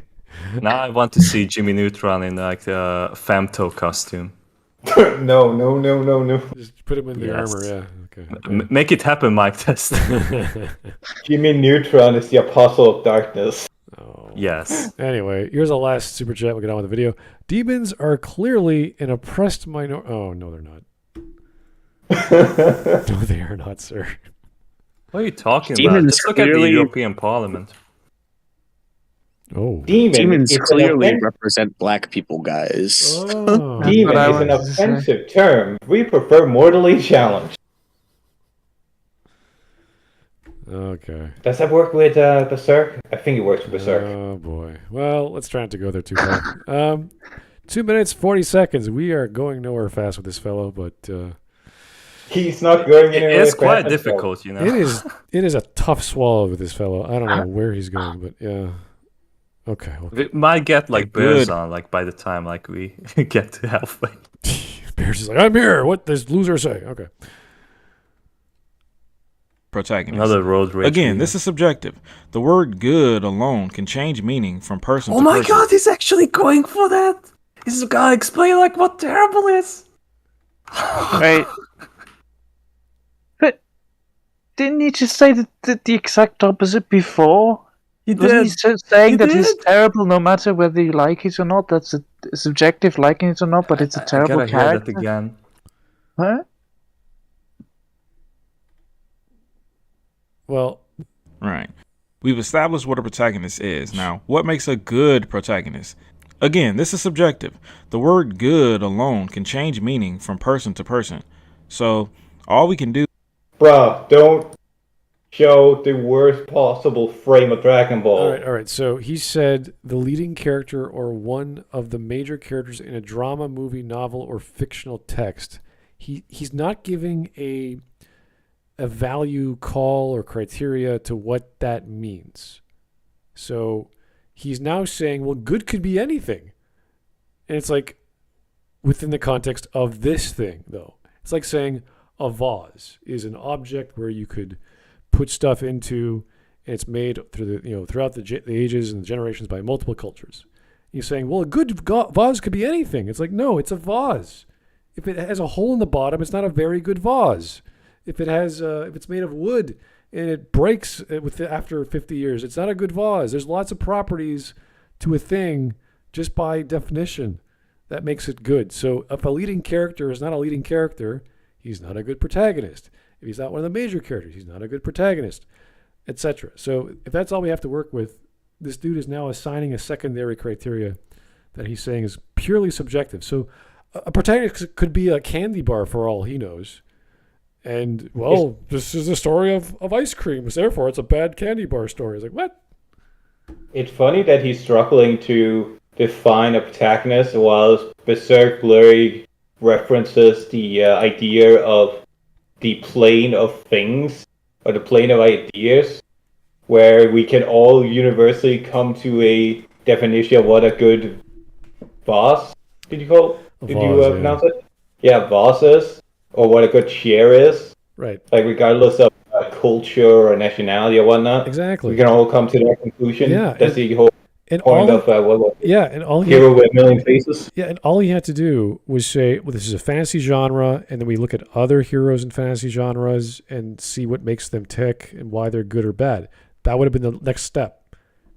Guys, clearly Guts is a bad protagonist for Berserk because he says groovy, and that's anachronistic. Oh, yeah, he did. He did. Mira, you bastard! What are you doing? I mean, I would definitely say that he's a bad protagonist according to 2 of the 3 definitions listed. This is also true. He's not real. What are we doing? Oh my God. All right, let's try and keep going because there's no point in arguing this. Jake the Surgeon, again, thank you, sir. Now I just want to see Jimmy Neutron. Stop talking about Jimmy Neutron, damn it. Fighting Griffin while Carly conjures Lamos to back him up? What? Okay, fine. I am amused by the concept, but I'm finding it hard to imagine. Okay, anyway. Let's see what Let's figure out what makes a protagonist good to most people. I won't discuss the altruistic hero type protagonists like Superman and Goku because frankly, they are very one. Goku is not altruistic. He's extremely egotistical, and he makes this clear during the Frieza fight. Did he say Superman? Also, Goku does some weird shit to Bulma when he's young. Yeah, well, you know. Yeah. If we had Liana K on, she'd be like rambling on about Superman for 2 hours to this guy. Why he's such a good protagonist. Well, yeah, Superman is a good protagonist, but I would never put him in the same area as Goku because Goku is not altruistic. He's extremely egotistical. But Goku is also a chump, just like Superman. It's been a while since I've watched Dragon Ball, but didn't one of the dubs make him kind of like basically Superman though? Maybe, I don't know. I'm just going. I only read the manga. Yeah, I was gonna say I've read the manga. Watched some of the show. Maybe that's what he's going by, where he's kind of been cleaned up in one of the versions. I don't know. I guess because the actual Goku that we get, as per I can't remember the creator's name. The guy that actually Toriyama? drew it. Yeah, Toriyama. Thank you. Toriyama. Goku is a fucking cunt. Well, he goes, Frieza, I will let you transform to your most powerful version just to see if I can kill you or not. Yeah, it's the same guy that one-shot Krillin. Isn't that his 4th transformation or whatever? He has all these stages of transformation. Isn't one of his transformations he turns evil? Like he's crazy evil. He's like, I just want to kill. And yeah, that's the 4th transformation. Yeah. 3rd one is where he starts losing his shit. I really like this comment in chat. Goku is fight sexual. Yeah, and I would not describe fight sexuals as altruistic. Yeah, I identify as a punch. I identify as a hook. I'm a flying kick. What are you? Oh, Lordy. God. For the most part. Well, they are great protagonists, and in my opinion, being a great character should come first. Now, bro. Superman is a one-note protagonist that is not a good character. Bro, tell me you haven't read Superman without telling me you haven't read Superman. Or I was about to say he's one of those people who's like, Superman's just a good guy. He's not interesting at all. Like, sometimes protagonists who are just good guys can still be really interesting. I gotta say again, unless this dude wants to talk to Liana K for a few hours, it's a very, very poor interpretation. Can I ask, who is Liana K? We covered her, was it 2 episodes ago? She's the one that said liking Batman makes you a bad person, right? My favorite thing about Liana K is in one video she said she loved Kratos and she could incredibly identify with her, and 2 videos later she said people can't identify with people who don't look like them. Oh. So she made literally the opposite arguments 2 videos apart. She is not the most scatterbrained, but she's the most female mental person I've ever like listen to. Like it's as if you put a woman in a room and she has no one to talk to, they'll go crazy and they'll talk to themselves and this is what I think, and then this, and then my brain did this, and then I thought, it's like, and she just keeps going and going, and you're like, oh my god, you need a friend, you need a dog, you need something in your life, lady. I'm now waiting for a chat edit of Smud that says, "Counterpoint, you're a woman." Yeah, honestly, it's that terrifying. I don't know how many dates you guys have been on, and you met like women, and they just ramble on. And you're like, okay, you're lonely. I have not met a woman that can't do that, Smud. It's amazing. It's like this muscle is flexing, and there's another muscle in there that keeps flexing. That part's flexing together, and there's all these crisscross of ideas. You're just like, oh my god, what are you talking about? You don't like broccoli. I get it. The funniest engagement I ever had in middle school was one of my friends who was like bordering on 18. He was like, I had to listen to my girlfriend talk about this chick she was at the bus stop with for like 5 minutes where they barely talked to one another. They had 3 interactions and was talking about boys and sports that neither of them cared about. And she complained about those women's clothing style for 30 minutes, but at least I got some pussy. There you go. All right. Here's Jake the Surgeon, and then we're going to we might even stop at this point. This guy's going to go crazy after this. Jake, thank you. My llama is 100 times the size of a normal llama and does twice the amount of eating. Carl Wieser, the llama eater. What? Don't you understand? Being a good person makes you unreliable and uninteresting. That's why you should laser aim a eternity war like Snyderman. What are we talking? That's his second super chat. I saw that. I was like, what is happening? Jake, is this a joke? I just completely went over my head. Like, what is happening? Oh, he's talking about Snyder's Superman, where he just goes through the entire city fighting. What's his name? Zod? Zod, right. Where he's struggling to grapple Zod, and they're just going through fucking buildings. I think the llama thing threw me really far off, and now I'm like, Snyder, like, what the... What's going on here? What's happening? Tell that to Zod snap neck. Anyway, something about Protagonist not being good. I can't remember. Altruistic Protagonist being bad. Well, altruistic protagonists being bad characters. Well, like characters like Goku being mono-note, therefore bad characters but good protagonists. Okay, but that doesn't take into account anti-hero protagonists. So... Well, it has nothing to do with guts, and it still doesn't explain how he's a good protagonist of a real-life situation or of an idea. Or bad. Please, I want to explain these two things. I just want these two things explained. Okay, let's get going. One B, just give up. I want to stop really quick because just have a drink and just relax. This is so bad. Now, Guts is a great character. What? Bro. What does that mean? He's a great character, but a terrible protagonist. How? He's a great character from a great story who just happens to be a bad protagonist. There we go. That's his whole freaking spiel so far. We're lost as how he got there, but that's it. All right, Mark, you want to tell Mad Courier 6 what he's missed so far while Smut goes and gets somebody to drink? Oh God, I can try, but like, no, I don't know where we are. Why would you need to summarize it? I just summarized it myself. Yeah, that was perfect. I just can't believe we got there. Oh Christ, it's like we didn't get a second and a half, and he's like, well, actually, Gus is a great character, bro.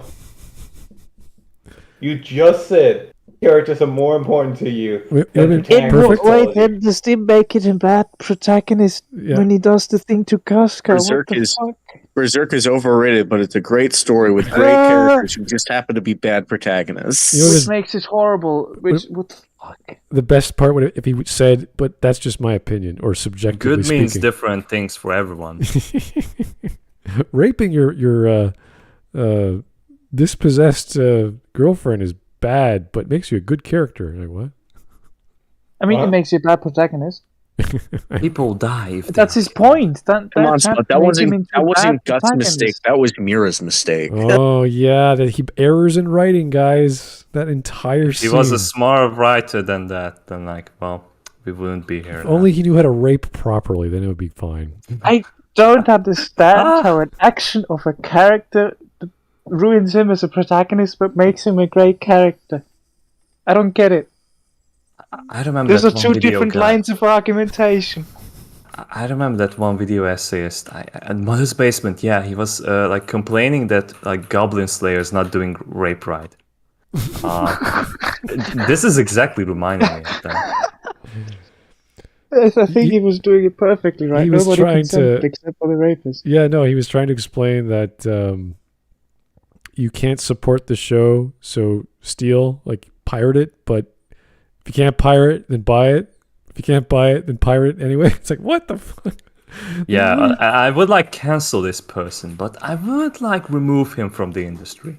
Anyway, I'm probably going to follow him anyway, but I wouldn't let him to speak in public because he has opinions I do not like. It was so bizarre. What are you talking about, sir? I remember I was crying. I couldn't hold back.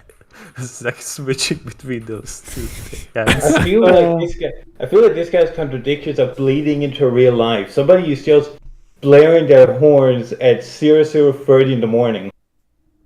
This guy really needs someone to read through his scripts.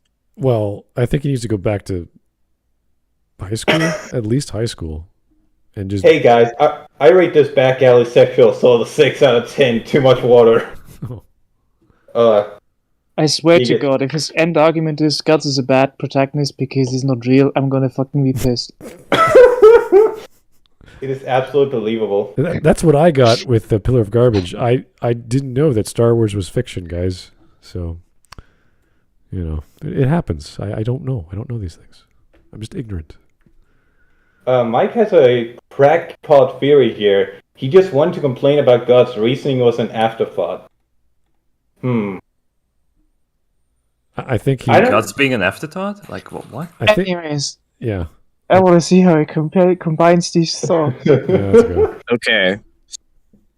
Here's the idea. Here's the idea. He doesn't like that Berserk is popular, but he does kind of like Berserk, so he doesn't want to shit on it too much. But he wants to shit on it because too many people like it. Yeah. It's kind of doesn't like when that. he eats his first Krabby Patty. He's like, oh god, I hate this. This is so disgusting. Oh, I want more. Does Berserk critique go into the legs? It does. Okay, well, let's go. Make that clear. He is complex, hypocritical, self-actualized, and he develops and learns from his mistakes. Hypocritical? What? No. What does he mean he was isn't. self-actualized? Guys, clearly Guts is a hypocrite because he's mad at Griffith for raping Casca, and he raped Casca himself. Well, he didn't quite rape her. Well, he attempted to rape her. He's hypocritical during the, before and during the Lost Children's arc because he's at the ends of his ropes. But again, I would never take Guts' character and describe him as a hypocrite. Oh, I know why he's a hypocrite. He hates demons, but he fucks one. Yeah. We're going with the Star Wars is always going to be silly because that one stormtrooper bunked his head during the 70s. Yes. Oh, fuck me. All right. Let's keep He's going. a good character, in my opinion, at least in terms of writing. But in terms of being a protagonist, well, there's more to it than that. In terms of writing. In terms of what the fuck does? So he's a well-written character, but he happens to be a terrible. His character design is pretty bad. I have to In say. terms of what? Ice cream? What are you talking about? He is. Oh my god, he's actually going with my hypothetical. He's morally bad, so he's a bad protagonist, isn't he? Yeah. He's doing the thing. He is full on doing the thing I was describing. Where it's like, okay, maybe he's gonna argue that he's well written, but he's not a good protagonist. He's actually gonna go there. Jesus Christ. This car is really good in terms of being a bed. I mean, I've slept in my car, and I'd do it again. What? I wouldn't describe it as a bed. This is a car is a good car in terms of getting you from A to B. It's like that's what cars do. Yeah. What? Goodness gracious. I think engineers make cars. They're mechanical engineers and chemical engineers, and they design the engine. How does this man's brain work? It doesn't. I know. I said that before. I know. This dessert is so tasty. It's got sugar in it. You're like, oh, okay. I actually have a headache now. And it's gonna It's get worse great. because... It's great as a dessert, but it fails as a dish. You joke, but Jesus Christ, his points are worse. I hate it. And we are not even 1/4 the way through. Oh no! I know I missed some super chat. I just can't keep going. This is so dumb. Mad Courier 6. Yes. If only he'd known how to rape properly, then we'd be fine. Wait, 2021? Yeah, I must have said that last year. I can't remember. In terms of the calendar, it's okay. Yeah. Oh, you just said that. Like, okay, I think that's the wrong year. Well, it's so retarded. We went back 1 year. My brain is like, Oh, we discovered time travel. You just need to be retarded enough. The worst Berserk video causes that. It makes a shift in the space-time continuum. I just want to know what. You know how the later plot point in Berserk is that the reality and the fairy world, whatever the world of magic, is like merging into one, and everything's going apocalyptic. Yeah, this Berserk video is triggering that preemptively. oh god! All right, we got 2 donations. I'm out of it, so I'm gonna just try and read them straight. From Great Scott, thank you, sir. Guts is a bad protagonist because he's not a passive silent protagonist. Also, Griffith did nothing wrong. This idiot probably. Yeah. Passive silent. Oh, what the hell? I don't know. One more. Louis seems gay. Hey, I like that one. That's good. Listen, guys. If a collage on Reddit. Oh no! Shut the fuck up. Can be evidence of racism, then a lack of an explanation for why someone's a bad protagonist can be an explanation of why someone is a bad protagonist. The negative reasoning, of course, no one explained it, therefore it must be true. Thank you so much. Okay. He was not yet falsified, therefore. No one proved he wasn't a thing, therefore he wasn't a thing. Okay, that's great. Yeah. Great logic. So much weight. Let's go to the 4-minute mark and like call it a day. This is insane. I kind of want to finish this just to see if he has a point and just blitzkrieg it. But if you guys can only, you know what? Like, let's do like a part 2 on like the weekend if you guys want to do that, because Bears is gonna be here because like he's really angry that he could be here. Yeah. That sounds like a good point because Bears is gonna. Question: should we give him homework? I would have just a smut talk with Bears on this video alone. I think that would be enough. He would fill up the entire hour. It would be a great therapy, yeah. Yeah. Oh, Matt Curry 6 corrects his previous statement and says wrong year, XD. Okay, I almost thought like this video is like the new DeLorean. Oh god, I need a drink. Yeah, my throat is hurting. Okay. I remember when I applied for my grape license like it's Oh. yesterday. Oh Christ, this video. Alright. We're good. We're good. We're good. No, we're not. Okay. What happened? Oh. In my opinion, a good protagonist is a protagonist that encompasses the themes of the story. A good protagonist. No, let it keep going. Let it keep going. Let's see what he says. That was a mouthful. A good protagonist. I mean, it makes sense. A good protagonist should reflect the themes of the story. Yeah, but so should. But how would that make Guts a bad protagonist? Because that's what I want to hear. The themes of the story really well. That's what I want to hear. Okay, fine. Let's keep going. Either uses the themes of the story to succeed, or uses the themes. Does he think the theme is an object? Like, what is he talking Yes, about? the power of friendship. Yeah, power of friendship. Like, that's the SMT protagonist used the theme of neutrality to beat God. Yeah, But a theme could be a bunch of zombies are trying to eat you. Like that's okay. I eat the zombies. Like what? Yes. No, the theme is human resolve in that case. If you want to use it as a literal sense of I beat you with pure strength, like Resident Evil. I become the monster I'm trying to fight. I guess I don't know. Well, wouldn't Are we that the just be the baddies? themes of consumerism? So, Dead Rising or Day of the Dead. Okay, become an infected zombie and then eat zombies. Like okay, sure. Anyway. You should educate yourself on the extensive lore of Jimmy Neutron. Jake, please go touch grass. Is he? Would you please stop talking about Jimmy Neutron? That is, you're creeping me out here, man. What is happening? This is a guy that spends like 2 years of his life consuming nothing but Jimmy Neutron tape. I gotta talk about Jimmy Neutron in my next super chat, Smud Boy. You gonna read it out? Like, no, please stop. But themes, but great. The themes. This chat is great tonight. Holy shit. Okay, so if everyone doesn't know, Berserk is about revenge. That's the main story. I don't know if that's the main theme, but it's part of plot of Guts' main plot. It's one of them. It's just one of them. Exactly. The big theme, one of the other earlier commenters mentioned, is that it's in the name. Guts. You need the guts to keep pushing forward. Like regardless of what comes your way. This is the entire purpose of Guts' journey. Sure. Oh my god, Guts, you're the Berserk. Guts, you were the Berserk 2016 all along. Clang. Oh, no. Clang. Okay. Against the themes of the story and fails. Berserk is very much Against? It is a story, indeed. How could you be against the theme? What does that mean?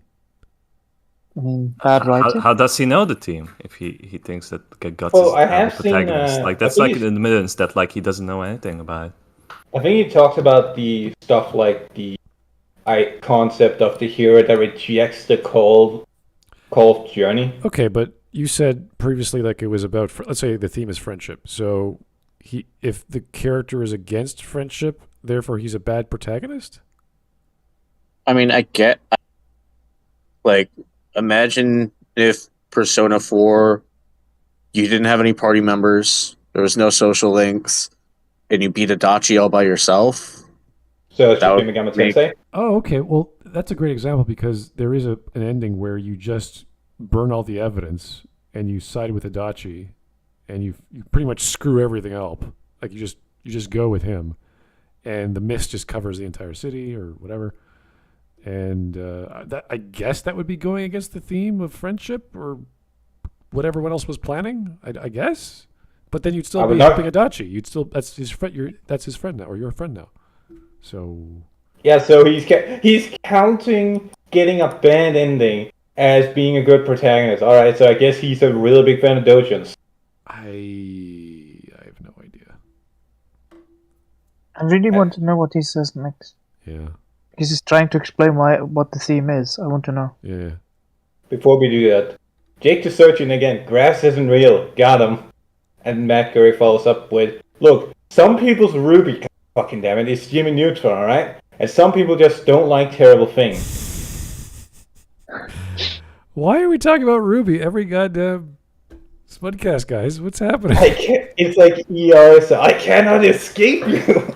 How did this happen? Is it like the worst show ever? And they're like, Smud, you gotta watch Ruby. It's the worst thing ever. It's not even the worst thing ever. It's just a schizophrenic. So occasionally there's bright lights at the end of the very dark tunnel.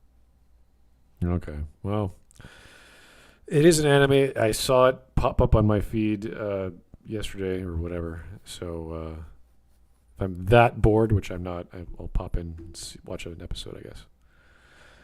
But the anime is a lot more consumable than the show, but I would not tell you to waste your time. Thank you. Okay, we got 20 seconds left, and then we're gonna call it a day because this is just nuts. This is all over the place. Is about survival through failure and learning from mistakes. But there's another. So it's episode 8. It's all about family. It's all about family. Is that the theme of this? Learning through your mistake. Isn't that every story with a protagonist who has to learn? Yeah. That's like a very simple way to interpret the story of Berserk. Berserk learns from his...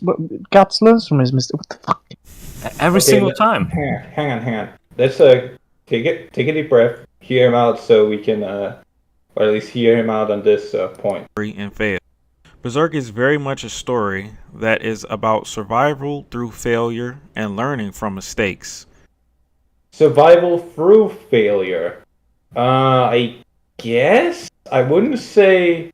I'd say survival through hardship. Survival through failure makes it sound like it was Guts's, like it was one of Guts' mistakes that made him be sold off to the black guy. Yeah, or like his fault that like Gambino died. No, like Gambino fucking got himself. Intended to kill him.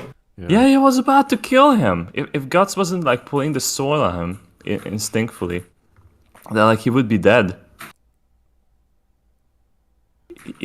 Guts was like in the wrong place all the time. That's Berserk pretty much. I mean, isn't it kind of implied that Guts going out of his way to kill Donovan is partially why Gambino ended up being crippled? It is, yes, it is like implied. So that is Guts' failure, at least there. It was like a good part of Berserk's. But why did Donovan rape Guts? That's Gambino's fault. Gambino sold Guts out for 3 silver coins. That's my point, is that a lot of what happens in Berserk is not directly the fault of Guts himself. It's not Guts' fault that Griffith decides to do the bad thing with the princess and then ends up getting punished for that. No matter how much Griffith bitches about it. That's not his fault. That is not a mistake he made. Gambino is behind it all. It was all Gambino. Everyone else are just surviving from his mistakes. Gambino picking up Guts as an orphan. And then Griffith becomes God Hand. It's all connected. Gambino was behind it all. The real final chapter of Berserk, Casca rips off her face and reveals that she was Gambino all along. No, Donovan. Oh, Lordy, please, no. No, she's Donovan's daughter or some shit like that. Please don't. Yeah, okay. But the skin color matches. About Berserk that Guts doesn't seem to hit. And that theme is the trauma that our actions do onto others. This theme is prevalent throughout the entire story of Berserk, especially in the introduction of Guts' backstory with Gambino. Alright, 4 minutes. So, yeah, this was enough. so the main, or one of the themes is the trauma we inflict on others as a result of... But it didn't even explain how Guts doesn't fulfill the first criteria. I mean, he's probably picking apart the story, and those may in fact be minor themes, but it seems so disconnected. I'm not sure where he's getting this, like how it connects to the protagonist. I mean, I would say, trauma is a theme of Berserk, but healing is also a theme. Yeah. All right, well, we're going to stop there because we are just mentally drained, and no logic has been uttered that we could follow the past 30 minutes. We're just lost. Maybe Bears will have a better time with if you guys want to help him on the weekend. It's up to you, but I'm sure he'll have fun, more fun than we're having, at least trying to make sense of this. So, well, stop sending money, guys. We're done. Jesus, I don't want to read all this shit. What the hell? I can't read we still got stream names. I know. We'll get there. Jake the Surgeon, Team Ruby. Let's put 2 cities worth of people on the most dangerous part of the planet because metal men bad? What? That happened. Oh. But is the metal man bad? They sent everyone in Sweden. Well, what? They said everyone in Sweden and Norway's they said Sweden and Norway's worth of population into the middle of a Saudi Arabian desert.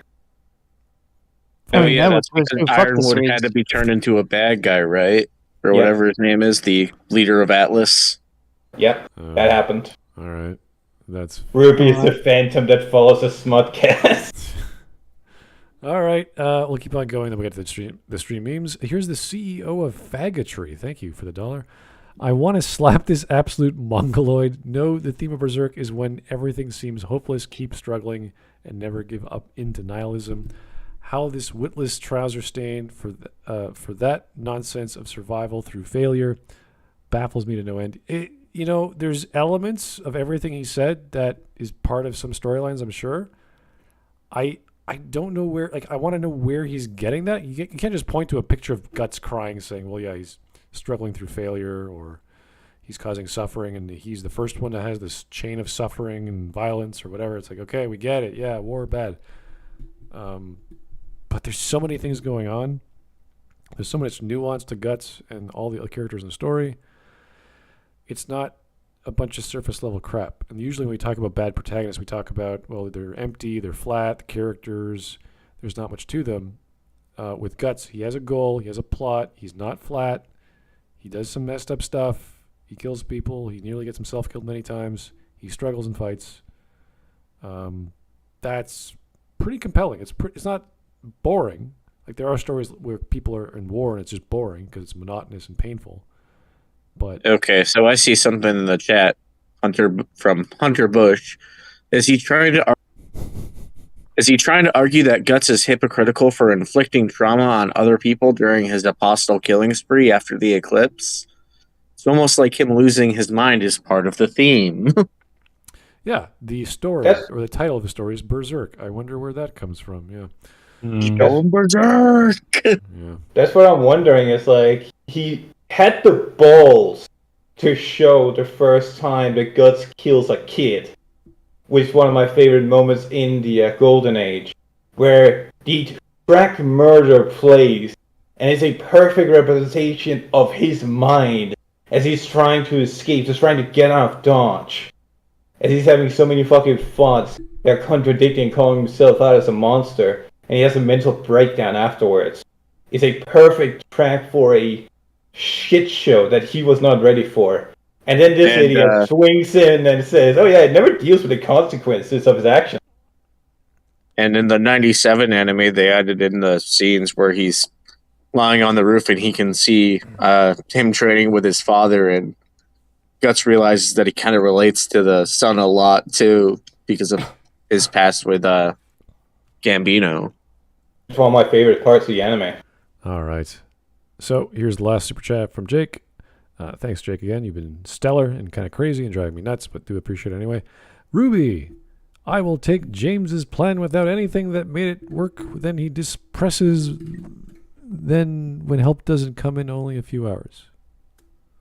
Oh, right. Yeah, she takes the general's plan, broadcasts. Oh, yeah, the general of the only military in the world is evil.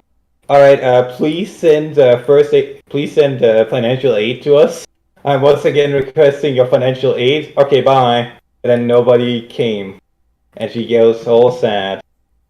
Because nobody wiped her bum for her. Okay, no more Ruby. We're on to stream memes. Thank God. This is from, I can't quite read that font, Wolfboy Noah, maybe? Hey, Guts, I'm the Black Swordsman. I don't care. And he slices her in two. Oh, it's the Black Swordsman from Sword Art Online. Yeah. Most tragic story? That's adorable. Okay. This is one of those where he's supposed to be saying the thing above, but there's nothing above that makes sense. No, that's adorable, and that's the image right after he survives the fight with 100 men. Oh. With 100 knights, I believe. Berserk is officially getting its third reboot, done by Studio Mappa. That has to be fake, please. Please let it be fake. Don't do that. Don't give me hope. Oh, fuck off. Yeah, just don't even joke about that. This one's good. It is always important to ask for someone's consent before engaging in sexual intercourse with said person, and they need to be of legal age. No means no. I love that character, and if you know who the character is, this is too fucking good. Two types of Berserk fans. Actually, the 1997 opening song is bad. Oh, because it doesn't fit with Berserk, and the lyrics make no sense. Plus, English is broken. You can only enjoy this song ironically. I have my glasses on now. Nothing will be wrong. It's completely untrue that the lyrics are nonsense. The lyrics actually do have meaning, and they actually do fit with the golden age of Berserk very well. It's about pleasant memories of the past and how they're gone now. And the ending song is also fitting as well. Yeah, Waiting so long. The music has always been good for Berserk, as I recall. So even the unpublished Dreamcast game had good music. Well, the song they're referring to is the "Tell Me Why" by the Pen Pals, and singing is a little off, but I still love it. It's a strange alternative rock sort of, yeah. Anyway, it's very much something you wouldn't expect to be the theme, but yeah, exactly. It still fits really well. Cool. It's cool. The beats and the cuts in the video work. So anyway, Obama in Berserk. He what's that fucking movie with Pinhead? Hellraiser? Yeah, Hellraiser. He looks like a Hellraiser monster. Oh. I don't like the look of that thumb. Time Traveler moves a rock. The timeline. Oh my God! Is that? Yeah, Fist of the North Star artist actually drew Kenshiro as Guts. Well, no, that's just supposed to be Guts. It's supposed to be Guts. They look really the art style similar. of Fist of the North Star. Oh, just look at those muscles. He doesn't even need a sword at that point. He's like, okay, I can crush. I'll crush you with my abs. There's Mura, yay! There's his best. Oh, that's Filthy Frank. Even on the back, you can see the fucking pink guy. It's like, that's kind of gay. Hey, didn't you hear that Hideo Kojima is going to sue because people think he killed the ex-prime minister of Japan? I've seen the reporting on that. It's funny. I have no idea how the fuck it started. 4chan. A Frenchman confused. Was it 4chan? I honestly it has to be. mistakenly used it. All right. Here's Mura. Berserk, the Idol Master. He saves the Idol Master. Of course he did. I've never watched it, but yeah. Idol Master Berserk, yeah, same thing. Those old Berserk memes of Mura like fucking off to Idol Master instead of working on Berserk.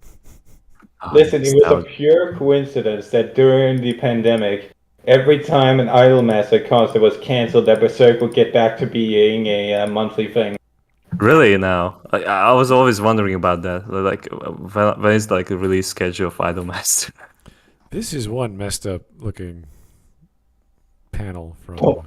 Don't watch. Okay. Okay. Yep. Same photo. I'll feed myself. No, you will not. Say. Darkest manga of all time. So dark. Look at that. It's like the chibi version of the God Hand. Yeah, this is like Puck's interpretation of the God Hand because he has terrible memory, and like this is how he imagines them. These are all the what are they called again? Not the apostles. The God Hand. The God Hand. Yeah. Okay. Chibi versions. Yeah. Guts reaction to the video. You fucking. Yeah. I don't think it's Guts. I think it's people in general just listening to this guy like, what is he talking about? I like the one below. Video noises. Hey, I was thinking, yeah, what is it? And this is embarrassing, but you know those cosplay outfits of yours. I was wondering if sometime you could maybe wear one during. And then she's like, "Put these on." And he's Casca. That's fucking great. Oh god, that's what we were talking about with fucking Guts just flushing on Corcus. This is the big titty anime chick. So unless, well, you can't really tell, but that's kind of every anime guy's dream, essentially. And there he is. Oh my god, is that the? I don't think that's the. That's Pippin. The Dreamcast game? No, okay. Well, maybe they got the model and threw it in somewhere else. Oh, you talk about the flushing. Yeah, interviewer, I see. So those 5 friends are the base models for Band of the Hawk, pretty much. There aren't any Griffins or Guts in our group. There really was a guy similar to Judeo, Corcus 2, and Rickard. There's no Casca, though. She is, since it was a group of guys, then Pippin is me in terms of physical appearance. Really? Oh, come on, man. That's That makes it even more depressing. Wow. Yeah, Pippin was a big guy. Oh, wow. Like, he only was one of my spoke when he had favorite to. guys. Cool. See, little stuff like that's neat. Nice to learn about. Well, it makes his death even worse because he gets hollowed out like a motherfucker by the Slug By the Lord. slug count, yeah. Hunter. It's so horrific.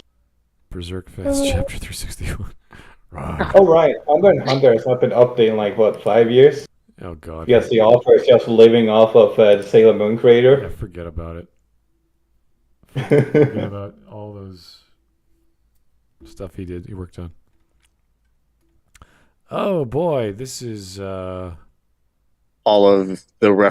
of Puck's references. yeah. Actually, there was one more where it was a direct reference to the Treasure Island anime from the 70s. I love the little Gundam one and the one from Masin. Or, no, that's Getaropo, right. There are like so many Star Wars references with Puck, like in like the later chapters. I don't know, like what's up with that. Like he really likes Star Wars. Maybe Miro just watched the sequel trilogy, so Star Wars is just on his mind. It's cool. I like it. Because he named like the Falcon of the Millennium arc after Star Wars, like the Millennium Falcon, and then like that was like the point where it turns out that like Hawk was like a mistranslation, the English part, because it actually should be the Band of the Falcon. Right. Because like the Japanese write those 2 birds with the same kanji, so there was a confusion. That makes sense, but Band of the Hawk sounds so much better. It does. It's so much better. Band of the Bird. There it is, the Hellraiser dudes. Yeah, it's pretty good, actually. Yeah, the Apostles are based off of the Cenobites. Yeah. Yeah, it's pretty cool. Of the what? The God Hand Apostles are all based off the Cenobites from Hellraiser. Oh, okay. Okay. Interesting. Fucking Jimmy Neutron. I was trying to, like, is it kind of not really? Yeah. Blushing and doing this pose after I accidentally hit a pedestrian with my truck. What? Oh. Truck-kun. Is he Truck-kun? Or he's the driver Truck-kun? Okay. Yeah, finally we see the driver. There we go. All kinds of crazy shit in the wonderful world. Yeah, one of the many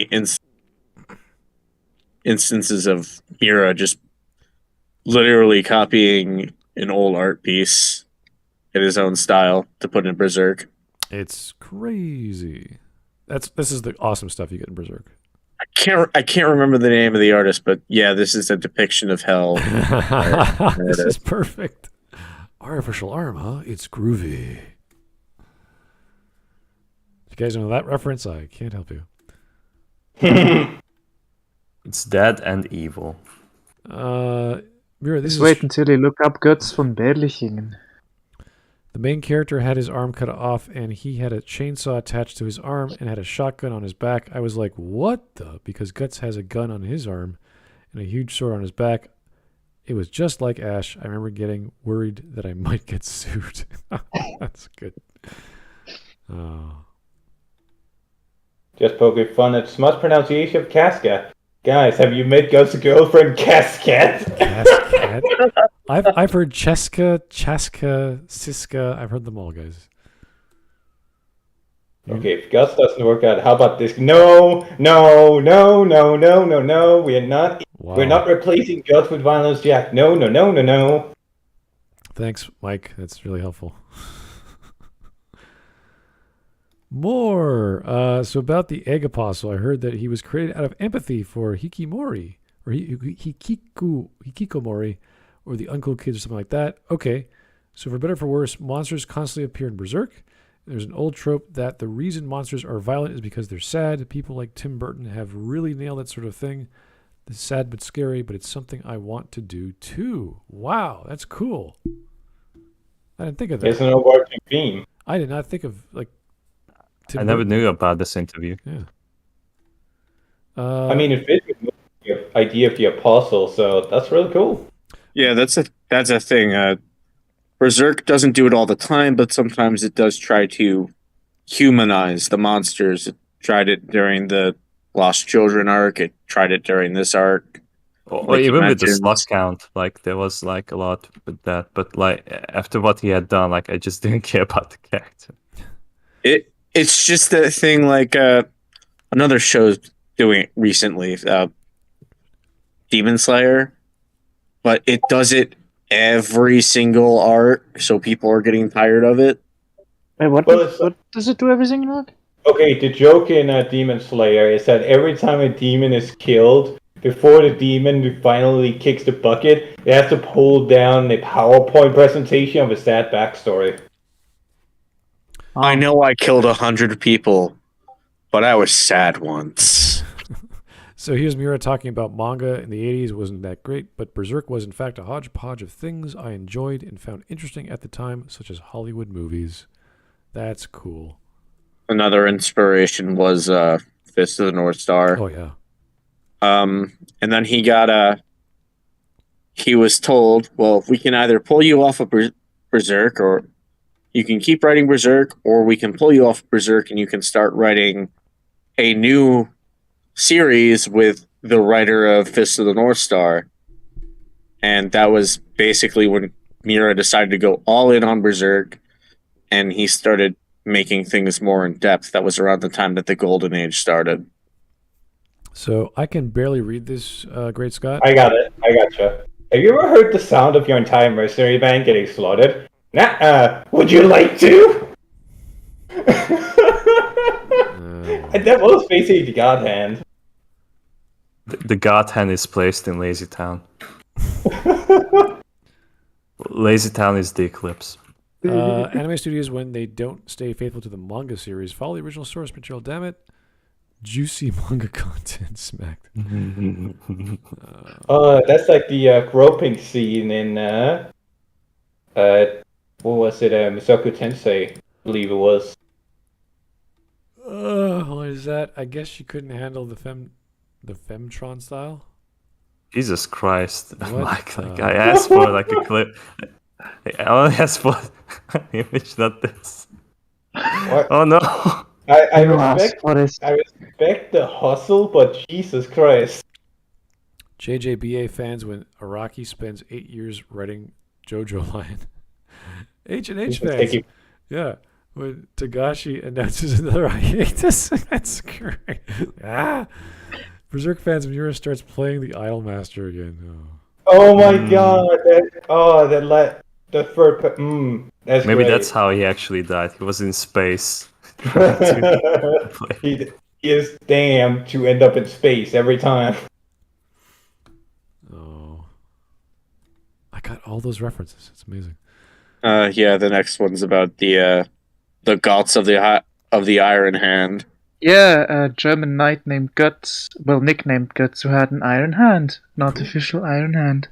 I thought it was a strange coincidence. I don't know if he shot arrows from it, but no, it was especially uncanny because I had already started Berserk.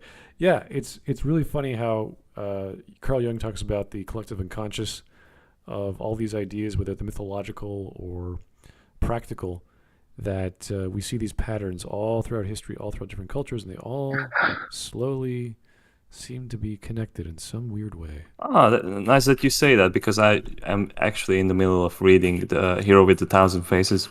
Oh boy, that's fun. It's such a nice book. Like it's such a good read. One of the things that Guts of the Iron Hand is famous for is he basically created the saying for "kiss my ass." Yeah, leck mich im Arsch. Really? Hey, Adam And Wolford. he inspired Mozart to write the song "Leck mich im Arsch." Adam Wolford giving $2 says, "Hey, you should have on the Mighty Lolly." He covers it. The question is, would we want to drag him into this video? No. No, not at all. I think he has already seen that video on his own. That's why. Like he's really obsessed about Berserk. Okay, well, this is obviously a good quote from a movie that just came out twice. So. It's Berserk in time. Berserk in time, yeah, exactly. That's his special name. Okay, here's Mira. But if it's about Guts' personality or his belief, I guess some of it comes from myself, and sometimes I use my close friends as examples, so Guts' personality isn't always based on one person. It's more abstract. His actions and state of mind depend on the situation, so Guts doesn't have a specific model. Cool. Okay. Quit regretting it in that Berserk-style narration. This Bleach?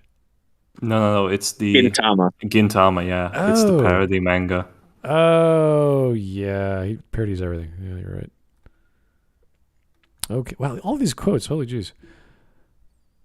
We only see Chestnut Puck. He is making more and more appearances in this form. Yes, this kind of character, whether normal or comic, is necessary to take breaks in a story that tends to become ever more serious and heavy, especially when the story is long. In the case of a film that can be summed up in one sentence, the nuance that such a character brings is probably not necessary, but Japanese mangas are very long. The normality of characters like Puck is then crucial. Oh, yeah, one of the first new Berserk chapters from Mori had non-chestnut Puck show up. Interesting. It's cute that Puck always shows up and does silly things, but I think he's been the most consistent character out of what's her name, the witch, that I've seen. So I'm sure there's a technical reason for that. I just haven't bothered to analyze it. Mike Testa, what are you doing? Without Judy and Jimbo, there's no reason for me to live. No reason at all. Judy and Jimbo. Is that another? That's the name of Jimmy Neutron's mom. Yeah, I thought that. Okay, there's a great piece of artwork. Fantastic looking. Different style, but yeah. Already fell into the dark side you have. Yeah, this is what I'm talking about. Like, look at all these references. Yeah, it's great. Oh my god, he even has the 66 helmet. Unlimited power. And Jar Jar. Oh god. My Padawan. Yeah. Wow. Cute as hell. Look at that. I'm become a ducklet, Jimbo. Jeez, what?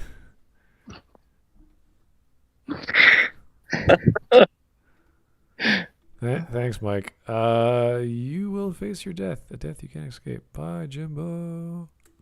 All right. You did a good job. If I went a little berserk, 97 out there, I apologize.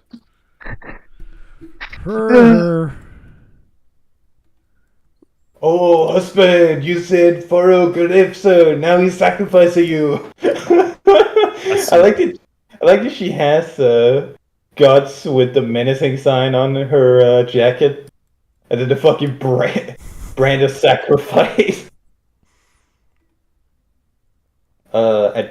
Another quote. James Cameron lost his touch after he got big. Oh, laying down the truth. Well, I don't know if he thinks of himself as offbeat, but when I saw Terminator as a sci-fi fan, I was really excited that he was one of those offbeat geniuses like Tim Burton. But turns out he wasn't. Well, how about Terminator 2, man? That was amazing. And of course, Star Wars is my all-time favorite movie. I saw it when I was little, so I was really shocked. I was a big Star Wars fan ever since, but episode 1 was very weak. The script needed some work. Holy shit, this man is like such a film buff. He's like, I don't give a shit who these guys are. Wow. It's like, yeah. You should have like started a podcast talking about how James Cameron sucks. George Lucas is shit. Well, Tim Burton's awesome. He's saying it in the nicest way possible. I'm just shocked that we have barely any images of this guy, but we have so much knowledge on him just from the interviews he constantly had with Japanese and American media. It's insane. It's great because he sounds like just any average guy who likes film and stories and whatever. It's like, yeah, this is what everyone else thinks. Very reasonable as well. It's awesome. Oh, wow. That is horrific. Full. Jeez. I actually rather like it. It's kind of cute. Smart, prepare yourself. You're gonna get sacrificed. Anyway, we're done. Holy hell. I will say it actually is better than CalArts because most of the characters don't have the same face. Yeah, they didn't have this bean is mouths. too well done. Yeah, it actually looks. Oh yeah, that's actually a good point. No Before bean we end this, What? there's an artist on Twitter. I know Twitter, but he draws a monster and whatnot, and it's drawn the various Gamergate style comics and whatnot. He tried to do the whole bean mouse stuff with the CalArt style, and he said that was probably the hardest drawing he ever did, because you have to actually digress as an artist to do CalArt. Yeah, it's so plain and flat. It's you don't think that way when you perceive things as a structured face or body or three-dimensional object in your head. And because it's done that way, if it didn't have color, it would look boring and flat and no shading, no lighting. It's just, it's cheap. Anyway. Oh, man. What a topic. What a crazy way of looking at Berserk. I recommend everyone just go read the first few chapters it's good. It's a good comic. And you'll appreciate the character so much of Guts. And to call him a bad protagonist is like to argue that point after 100 mangas and say, well, here he's no longer Guts. It's like, what? Maybe that's the point. Really like that he used those other two definitions of protagonist. You just read Google and you're like, dude, it's not. Can you imagine doing that in an essay? It's like, here's these three contradictory definitions of the word. Let's use all of them. Literally, in whenever you write a paper, you use one definition and one only. He's fictional, he's real, and he's an idea. Like, what? Okay, let me write a paper about literature and, the importance of protagonists and everything, and then I use the two other definitions as well, and everybody's going to be confused. Like, why the fuck are you writing about literature? Yeah. Smart, can we just insert a rule when people send in videos? It's like, if you send in a video and they pull up a Google definition and they read all of them, or more than one. I mean, if they're applicable, that's fine. It's just imagine like sitting there and being like, it's a good hamburger because it. Well, if the definition is easy enough for the sake of brevity and explaining things, like it's fine. I don't like people using Google or Wikipedia unless it's simple and that's all you need. You don't have to go. You don't need to give an essay.